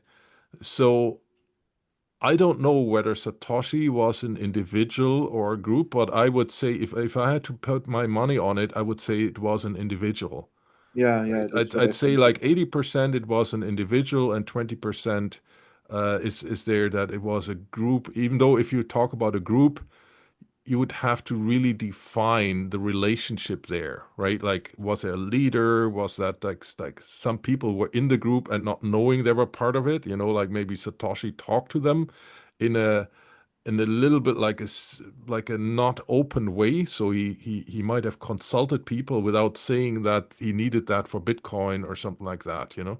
So Yeah, what's your take? So I assume you think it's also an individual?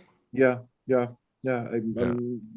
Of course, I cannot be too confirmed about it or too but yeah, that's what I imagine because otherwise it's almost impossible. I mean, the moment you have a group of two or three, then how to remain pseudonymous or anonymous, that is Yeah, there's always, I almost mean, impossible. And he managed for 2.5 years between roughly August 2008 and April 2011. So that's in my book almost 3 years, 2.5 years. He managed to remain completely, yeah, it's called pseudonymous, but let's say anonymous because we still don't know. We cannot connect a passport or whatever, and a name or even an address, or we suspect that he might come from the USA, and that makes sense. I can understand that.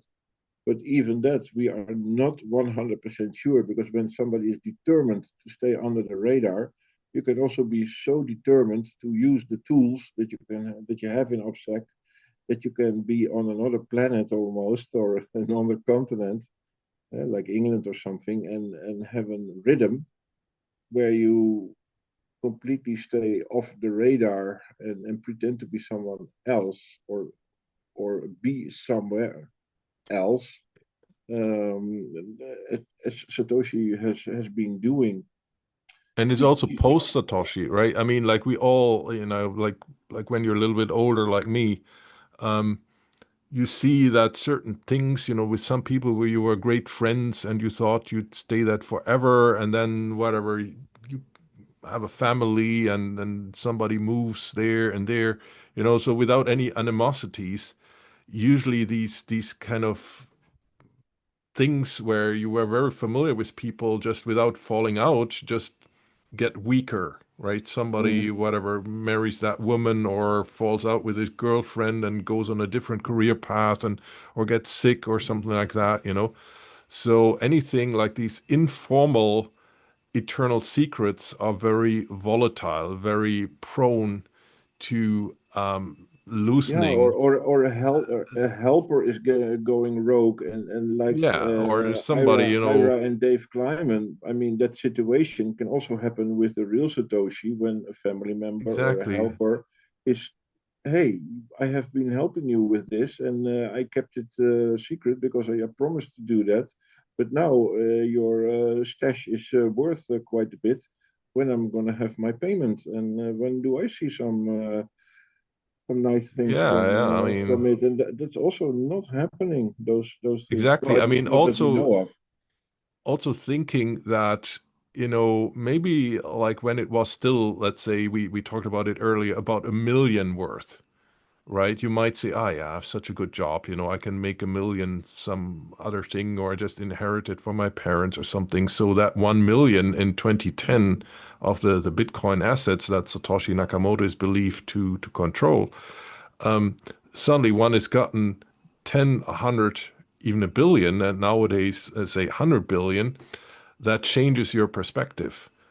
Mm. right? Like because like at some stage it's completely life-saving, or you can open a new business you always wanted to open, or buy, like I mean, like with 100 million, you can buy like blue chip companies, right? You could buy, let's say, just You can Elon help Musk, your right? You could you buy, can you help could your have poor bought family Twitter, on a with a you can help your poor family yeah. with a house Or or you an could unemployed even brother or an unemployed niece or yeah, or nephew you could to buy Twitter, like Elon Musk, right? That was what it yeah 40 billion yeah or something like that. That's really in that order of magnitude.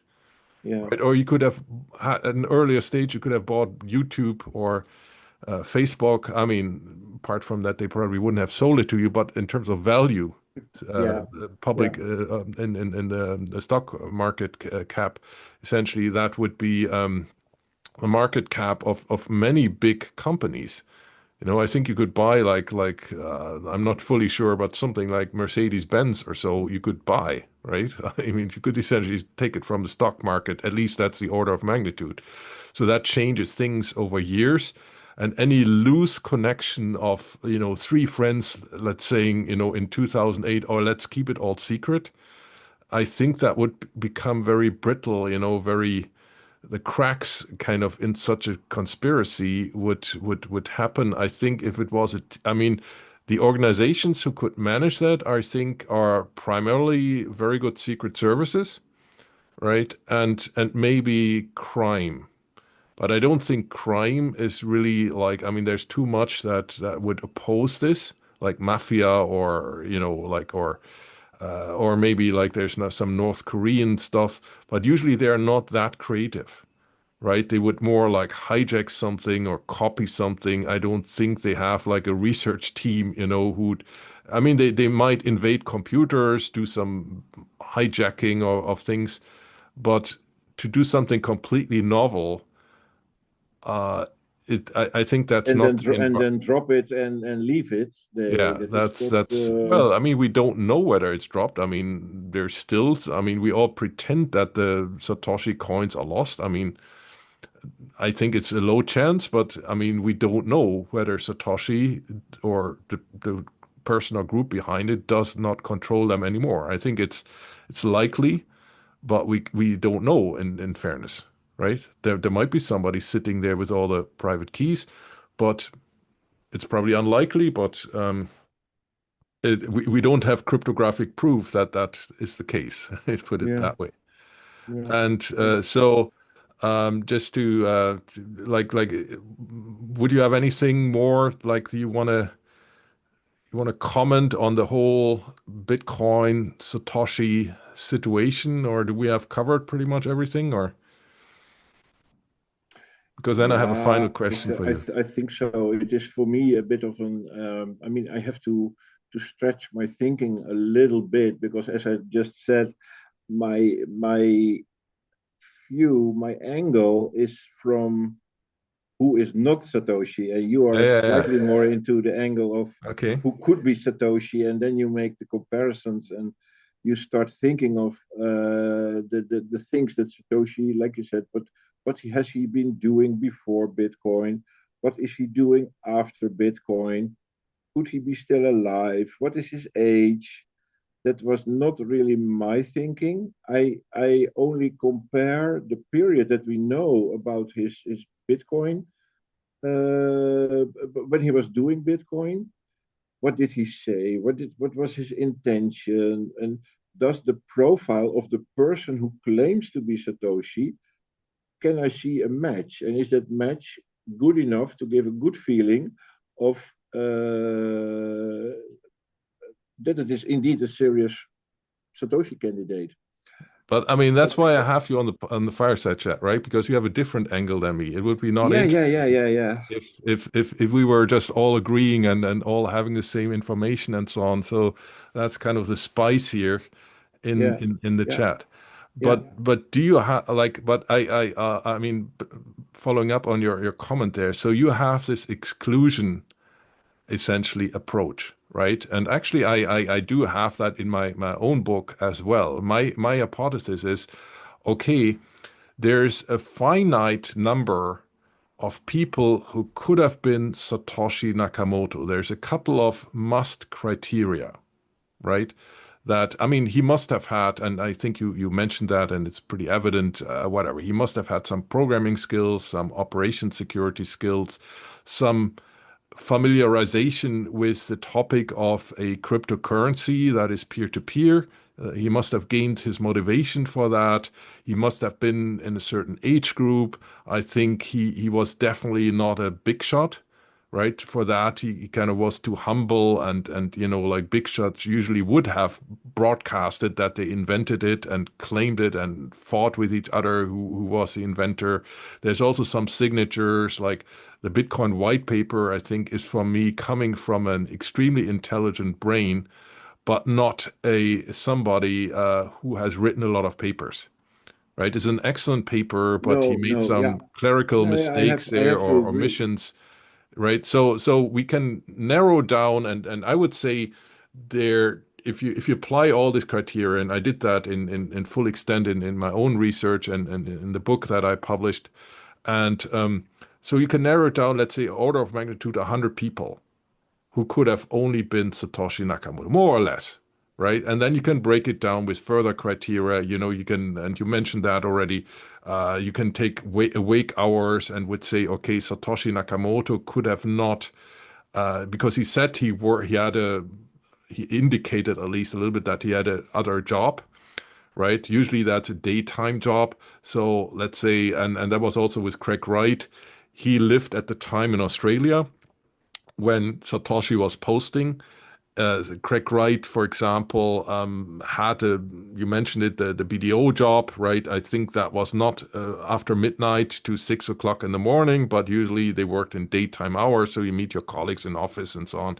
So you can exclude a lot of people, right? And then you can refine your criteria, hard criteria, soft criteria. So then you essentially thin out the 100 people, let's say by geography, by age, by career stage, by previous work, and so on. Some of them are sharper criteria than others. Others they say, oh yeah, look, that's likely, but there's also a way that this criteria could have been bypassed or something like that.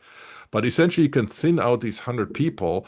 And then, according to my list, and that could be discussed on another occasion, you end up with essentially 5 to 10 people that, to my understanding, could be Satoshi Nakamoto, right? And that's in my findings that is for various reasons, not because they were stupid or not capable or so. It was often very different reasons that certain people that everybody kind of floats to be Satoshi Nakamoto cannot be Satoshi Nakamoto, right? Like when you talk to colleagues of these people, they told me certain things where I knew, okay, that guy, was a great cypherpunk, but he couldn't have pulled it off, at least not on his own, right? And then you break it down to 5 people, but all of them are controversial because, I don't have cryptographic proof and so on. But so your exclusion criteria actually apply also to my research, but you Yeah, maybe applied that's it like, to, for example, if that's how I also sometimes judge the candidates that are who are they are saying themselves that they are not a candidate. We mentioned Nick Szabo, we yeah, mentioned okay, but we that would be mentioned Adam expected from Becker. Satoshi, right? That, But for me, yeah, exactly. But for me, just to give one example, Adam Beck, I mean, he denied several times, many times by now, that he is Satoshi. But for me, that is perfectly clear that he is not Satoshi Nakamoto because he does not speak like this. For me, that is just a one-on-one link that he is not Satoshi. Satoshi talked very different. I have read all his 7 or 8 or 900 in that roughly in that area messages that he wrote yeah, everywhere on the several forums, mostly on the forum of on the Bitcoin forum itself that is now available on Bitcoin Talk, and then you can see almost every time again when I see Adam Beck post on Twitter, it's just not how Satoshi talks. yeah, I agree. Not But I mean, you never could, some ever. people tell me who were around in this cipher, some of these 2090 cypherpunks, they tell me, yes, we kind of knew I mean, a lot of them were. I mean, they're all different, right? So you also get like sometimes this cypherpunk is saying this, and then the other one is saying that, right? Because they were not homogeneous. I mean, they were very diverse and had different objectives, and also didn't agree on everything. So meaning you were a cypherpunk didn't mean that you were agreeing with everything another cypherpunk said, right? That some, so it's quite diverse. But I was told by very like people I would say would have been very well versed in operation security and so on. They told me yes, at the time we were aware that our controversial statements would be screened by, let's say, NSA and so on. So we applied, like our writing was very deliberately changed, so we couldn't be tracked down by language analysis and so on. But I would Mm, contend, okay, but that's very difficult to do over a long time, right? If you write a paper, yes, you have like whatever, several days to go over through it, to kind of identify, oh yeah, normally I speak like that, let me change that word and so on. But I agree with you, over a long time for a single person, let's say if it was a secret service, they have these tools. They have a back office where you have these language specialists and they can forge it and so on. But I think for a single person, it would have been very difficult to consistently over, as you said, like 2.5 years, 3 years or so, um, always implement that, right? That would have mm. been, yeah. So I agree on that. But you have any hunch on who Satoshi is, or you don't want to tell, or like I mean, people have different I, preferences there. no, I seriously do not have an hunch either. I understand why some candidates are on that list. I have worked hard sometimes to get one person kicked from that list by a court order. That is good enough for me because he is seriously not Satoshi Nakamoto. Other people that are still trying to be a candidate are also not a candidate. But do I have a serious candidate? No, not unfortunately. I'm not seriously interested in finding a candidate because I respect what I think is his biggest wish to stay under the radar, and I fully understand that. In that sense, I do know Satoshi. I understand his wish to be under the radar, and that makes me not look too far into could it be him, could it be her, or could it be this group, and I just leave that subject to people who are interested in that subject. And someone like you. On the other hand, yeah, I hope that he can and will be according, if it is his wish, which I think so, because otherwise we would have known his name already. Then he would have been standing on the rooftops shouting, "I am the inventor of Bitcoin and I'm happy with it currently." Or the other side can also happen. That is something that Craig Wright has been stating several times. I left, but I was already a bit unhappy, and I came back to change the course of Bitcoin because I was not happy where Bitcoin was going, because it was mostly used for criminal activities and dark markets and things like that. Um, I don't think that the real Satoshi has any considerations into the directions. I think that he is aware that, and again, I presume he's still alive, that he has still a big wish to stay under the radar. He's happy with how Bitcoin is going, and so far the false candidates were not important enough for him to stand up and tell the world, "I am the real Satoshi." So yeah, all those things combined make it for me. Um, for me, the most comfortable position is do not try to mention a name. Do not try to put the focus on one person that you might think is Satoshi Nakamoto, because he wants to be left alone, and we should all respect that. Yeah, like as many people, my stance is okay. My original intention was to get a profile because I find that person interesting, and I agree with you. it's not necessarily important which civil name you match against that name or pseudonym Satoshi Nakamoto, right? But Hmm. from a scientific perspective, I mean, he made maybe one of the key breakthroughs technologically of the 21st century. So he is a person of Yeah. interest.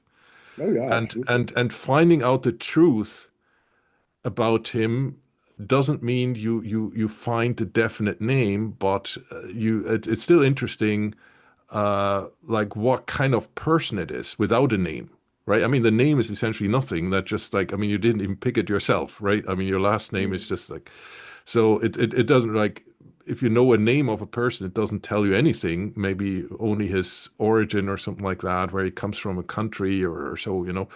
But so I essentially generated a profile. That was my first thing. But then you were kind of ending up at a extremely exceptional, almost non-human profile, right? Like I then said, okay, I have this profile, and it seems like it's impossible to match a real human being in terms of the mind, you know, not so much that the intelligence. I mean, of course, it there are enough. I mean, there are enough people on this planet who would have had the intelligence to create Bitcoin, right? Hmm. There's more people that are so intelligent than we think, but the human profile, right? Like this disappearance, this stubbornness, this resolve, coming all together in one person. I found that very interesting. And then I said, and then I talked to people, and they said, yeah, but look, you have a profile that doesn't match anybody. And then I said, let me look into it, you know, and I find, you know, and in my book I have like, let's say, 60 serious profiles that I have. And actually, Yeah. my favorite candidate I actually hid a little bit. So it's something you have to really deep read very far into my book to find it, because I didn't want to expose him. But I think I have profiles which I found after a long search. It's none of the usual suspects, where I have like from OGs. Actually, they are telling me, don't tell people that I told you, but you actually found someone who Oh, is very likely. sorry, I have to interrupt you. There's somebody on the door. Sure.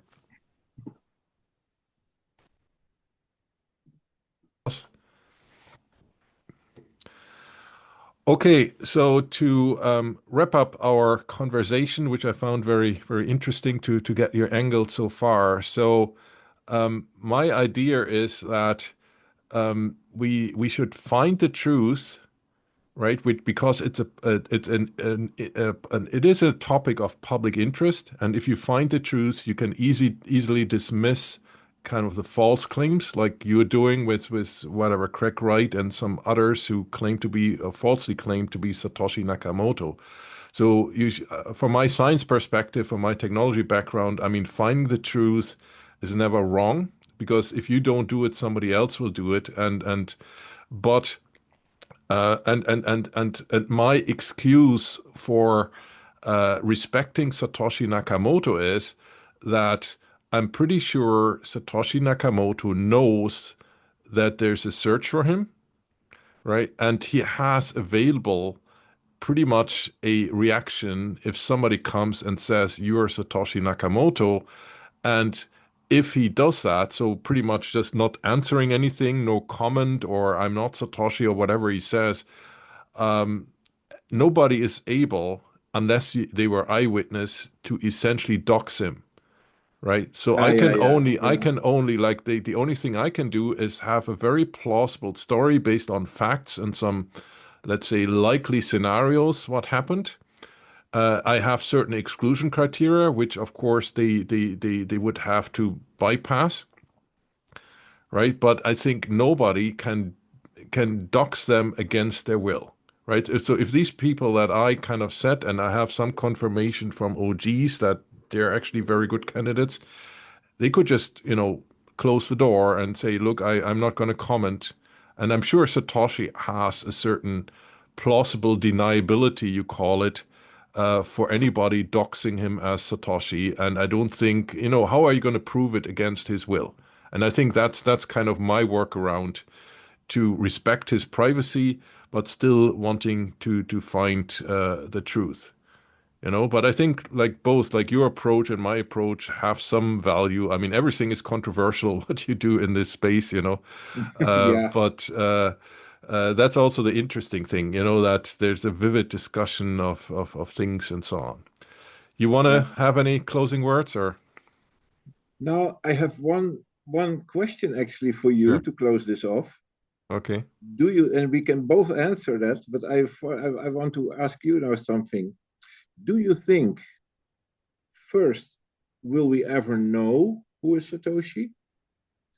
Second, do you think that Satoshi, when he is passing away, will he have a will where he is announcing or telling the real story with evidence for like emails or maybe even private keys and stuff like that?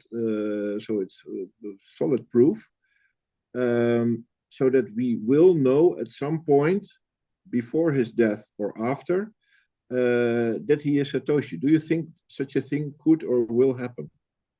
Yeah, that's a good question. And again, of course, I don't know. It seems if you extrapolate from what is going on, I mean, it also depends on how he dies, right? Like, let's say there's accident, there's suicide, there's, of course, I don't wish that to him. Like, I mean, it really depends on family situation, but the consistent story would be that this remains an eternal puzzle. And I think that when he passes away, no matter how, it cannot be solved, right? That's the interesting thing. So there's no way, I mean, essentially the only way we can find out for sure is kind of if he volunteers to disclose his name, Mm, uh, when alive or after his passing, it would be that he kind of confides to somebody, like of his trust or sends a message on the blockchain or so. But yeah, I mean, the interesting thing is we never had such a case in human history, right? no. Where somebody with some achievement that is of global significance is so desperate not to reveal his identity. Mm. What's your take on that? No, I have one that is something that is crossing my mind for in the last few years, dealing with the Satoshi subject. What I think, and I cannot say if it's likely or plausible, but what I sort of hope that could happen, which because it would be with one big bang, that when he is passing away, he built some software or a smart contract that is taking all his Bitcoin together and will spread it like a sort of airdrop Airdrop. among all the existing active addresses that has been active for, well, let's say the last 6 months or 1 year, and he will airdrop all his Bitcoin to the Bitcoin users at that moment, and then that will be, for example, when he has passed away, then his notary, where he has deposited his will and the technical means to to do such a thing. Yeah. That such a thing might happen, and then that I can see happen. But of course, it's a sort of fairy tale that I put in my head Okay. Well, actually, that I yeah. hope can happen. Yeah, or he burned them or something, or I don't know. Like, I Yeah, mean, but there's I don't definitely. think he will burn them. Yeah, That does not feel right somehow. I yeah, mean, he will give it back to the community. That is what I can see happen. Like he gave Bitcoin to the community, it succeeded. He's probably very happy with it. Still very firm about his anonymous status. But on the other hand, the Bitcoin should be used as a means of exchange, as a store of value, as a unit of account. It's all happening. It's going in the right direction. Bitcoin is on a path to become a reserve currency in 5, 10, 15 years. We don't know, but I think it's all going to happen. and it's making him very happy. But there should not be a shortage of Bitcoin. So I think he wants Bitcoin to circulate, his own Bitcoin also. What was your first question again? I think I only addressed the second one. Oh, basically, do you think that we will know who is Satoshi before he dies? Will he become known, reach out and tell the real story so we can still interview him? Or might it happen after he passed Yeah, I away, mean, and we find out because of his will? yeah, I mean, I think it's unlikely that he comes out during his lifetime because why wouldn't he have done it already, right? He reached like a point where the community almost doesn't need him anymore, right? I mean, like a lot of people would even not necessarily follow him. Like if he said whatever SegWit or Taproot, these upgrades were false, would actually the community follow him like a dictator or reawakened, resurrected Jesus Christ or something like that? You know, I mean, like for a lot of people, it has decoupled. So you might fear that he might have fame, of course, he would have, but would he really like if people thought that his suggestions are silly or going against the interest of the mining pools or so who are actually making decisions, you know? Uh, I don't think so, but sometimes, let's say these black swan events come up in your life or something, another Craig Wright comes out in a way more aggressive way, probably something I couldn't even think of. But there are these Yeah. black swan events, you know, in his private life, and maybe there was some eyewitness who, or claims to be an eyewitness, you know, saying like, "Oh yeah, I saw like another Craig Wright programming Bitcoin and coding, and you know, I didn't come out." So if you disregard these events, I would expect he doesn't come out. But do Hmm. I know for sure? No. No, And yeah, that's the yourself, same what same do you story think? here. Yeah. Yeah. No, and that's part of this, you know, like what I'm interested in, like these I also had some deliberations in my book there. For a lot of people, Bitcoin has become what scientifically is called a belief system, right? So it has essentially a lot of people that are fanatic Bitcoiners don't know much about cryptography. It's kind of like a surrogate religion, right? Where essentially it's all about belief and you know, like devil and God and all that. You know, you see all that in a different language, but in the same pattern as for more belief systems.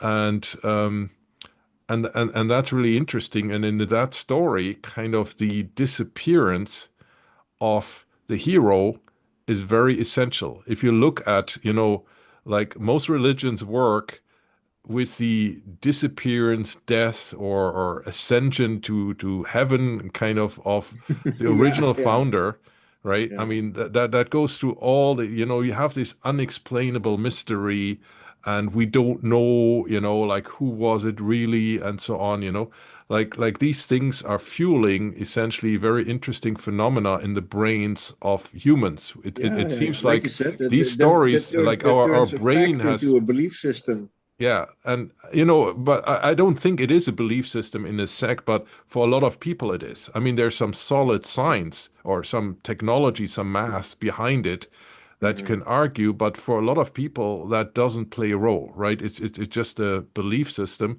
And for that story, I mean, like the disappearance of Satoshi Nakamoto was probably the best marketing strategy that you could have come up with, right? That's Some kind of people like, I even mean. say that the best invention of Satoshi Nakamoto was his own disappearance. Yeah, at least you could. Yeah, that's a good headline. I think there's some, you know, like nuances to that, but I mean, it's all it was of course also his technical genius and so on, you know. Of course, But but on yeah, top of but I that, his mean, disappearance I added. mean, if you, I mean, if you think about this, you know, we essentially like, I mean, Bitcoin is of course not a company, but just let's talk about the value, right? There was no marketing budget. There was no incorporation. There was no hierarchical structure. It's essentially still chiefless, and and you create a unicorn, right? And not like a unicorn on steroids, right? Like tell me any like this is really like as if let's say Google had happened without any marketing, with somebody disappearing and then left it all to the community. I mean, that's such a fascinating story, and it has this technical aspect, this financial aspect, but also this, I call it spiritual aspect, right? You have Hmm. certain Hmm. people who like you talk to, and I find it very interesting, and these are very nice people, but they kind of I don't think they know even something about cryptography at all or about financial markets. They're essentially just having a church of Satoshi, right? Yeah, And yeah, and yeah. and I think that's fair enough, like a lot you also have that across brands, some people are just buying Nike clothes and hate you if you wear Adidas and so on, or you only drink this beer and all the other people are crap that are not, and so that's very interesting from a human societal or psychological or whatever, anthropological point of view. Okay, yeah, so these are very interesting questions and kind of open questions where we don't really have answers. But yeah, I mean, this kind of thing, is he still alive and what is he doing? And when he enters his final days, has he any provision to do something with the money and so on? All open questions that you can endlessly debate and you don't have final answers, and that's yeah, that's I think very, very fascinating for a lot of people. Yeah. Okay, so we talked for a long time. I hope the audience got something out of it. I certainly did and enjoyed very much. I thank you, Arthur, for being available and sharing your very competent and interesting angle. So Thank I you. wish you all the best also for your book there with Mark, and thanks a lot. Yes, thank you too for having me and see you again. Bye bye.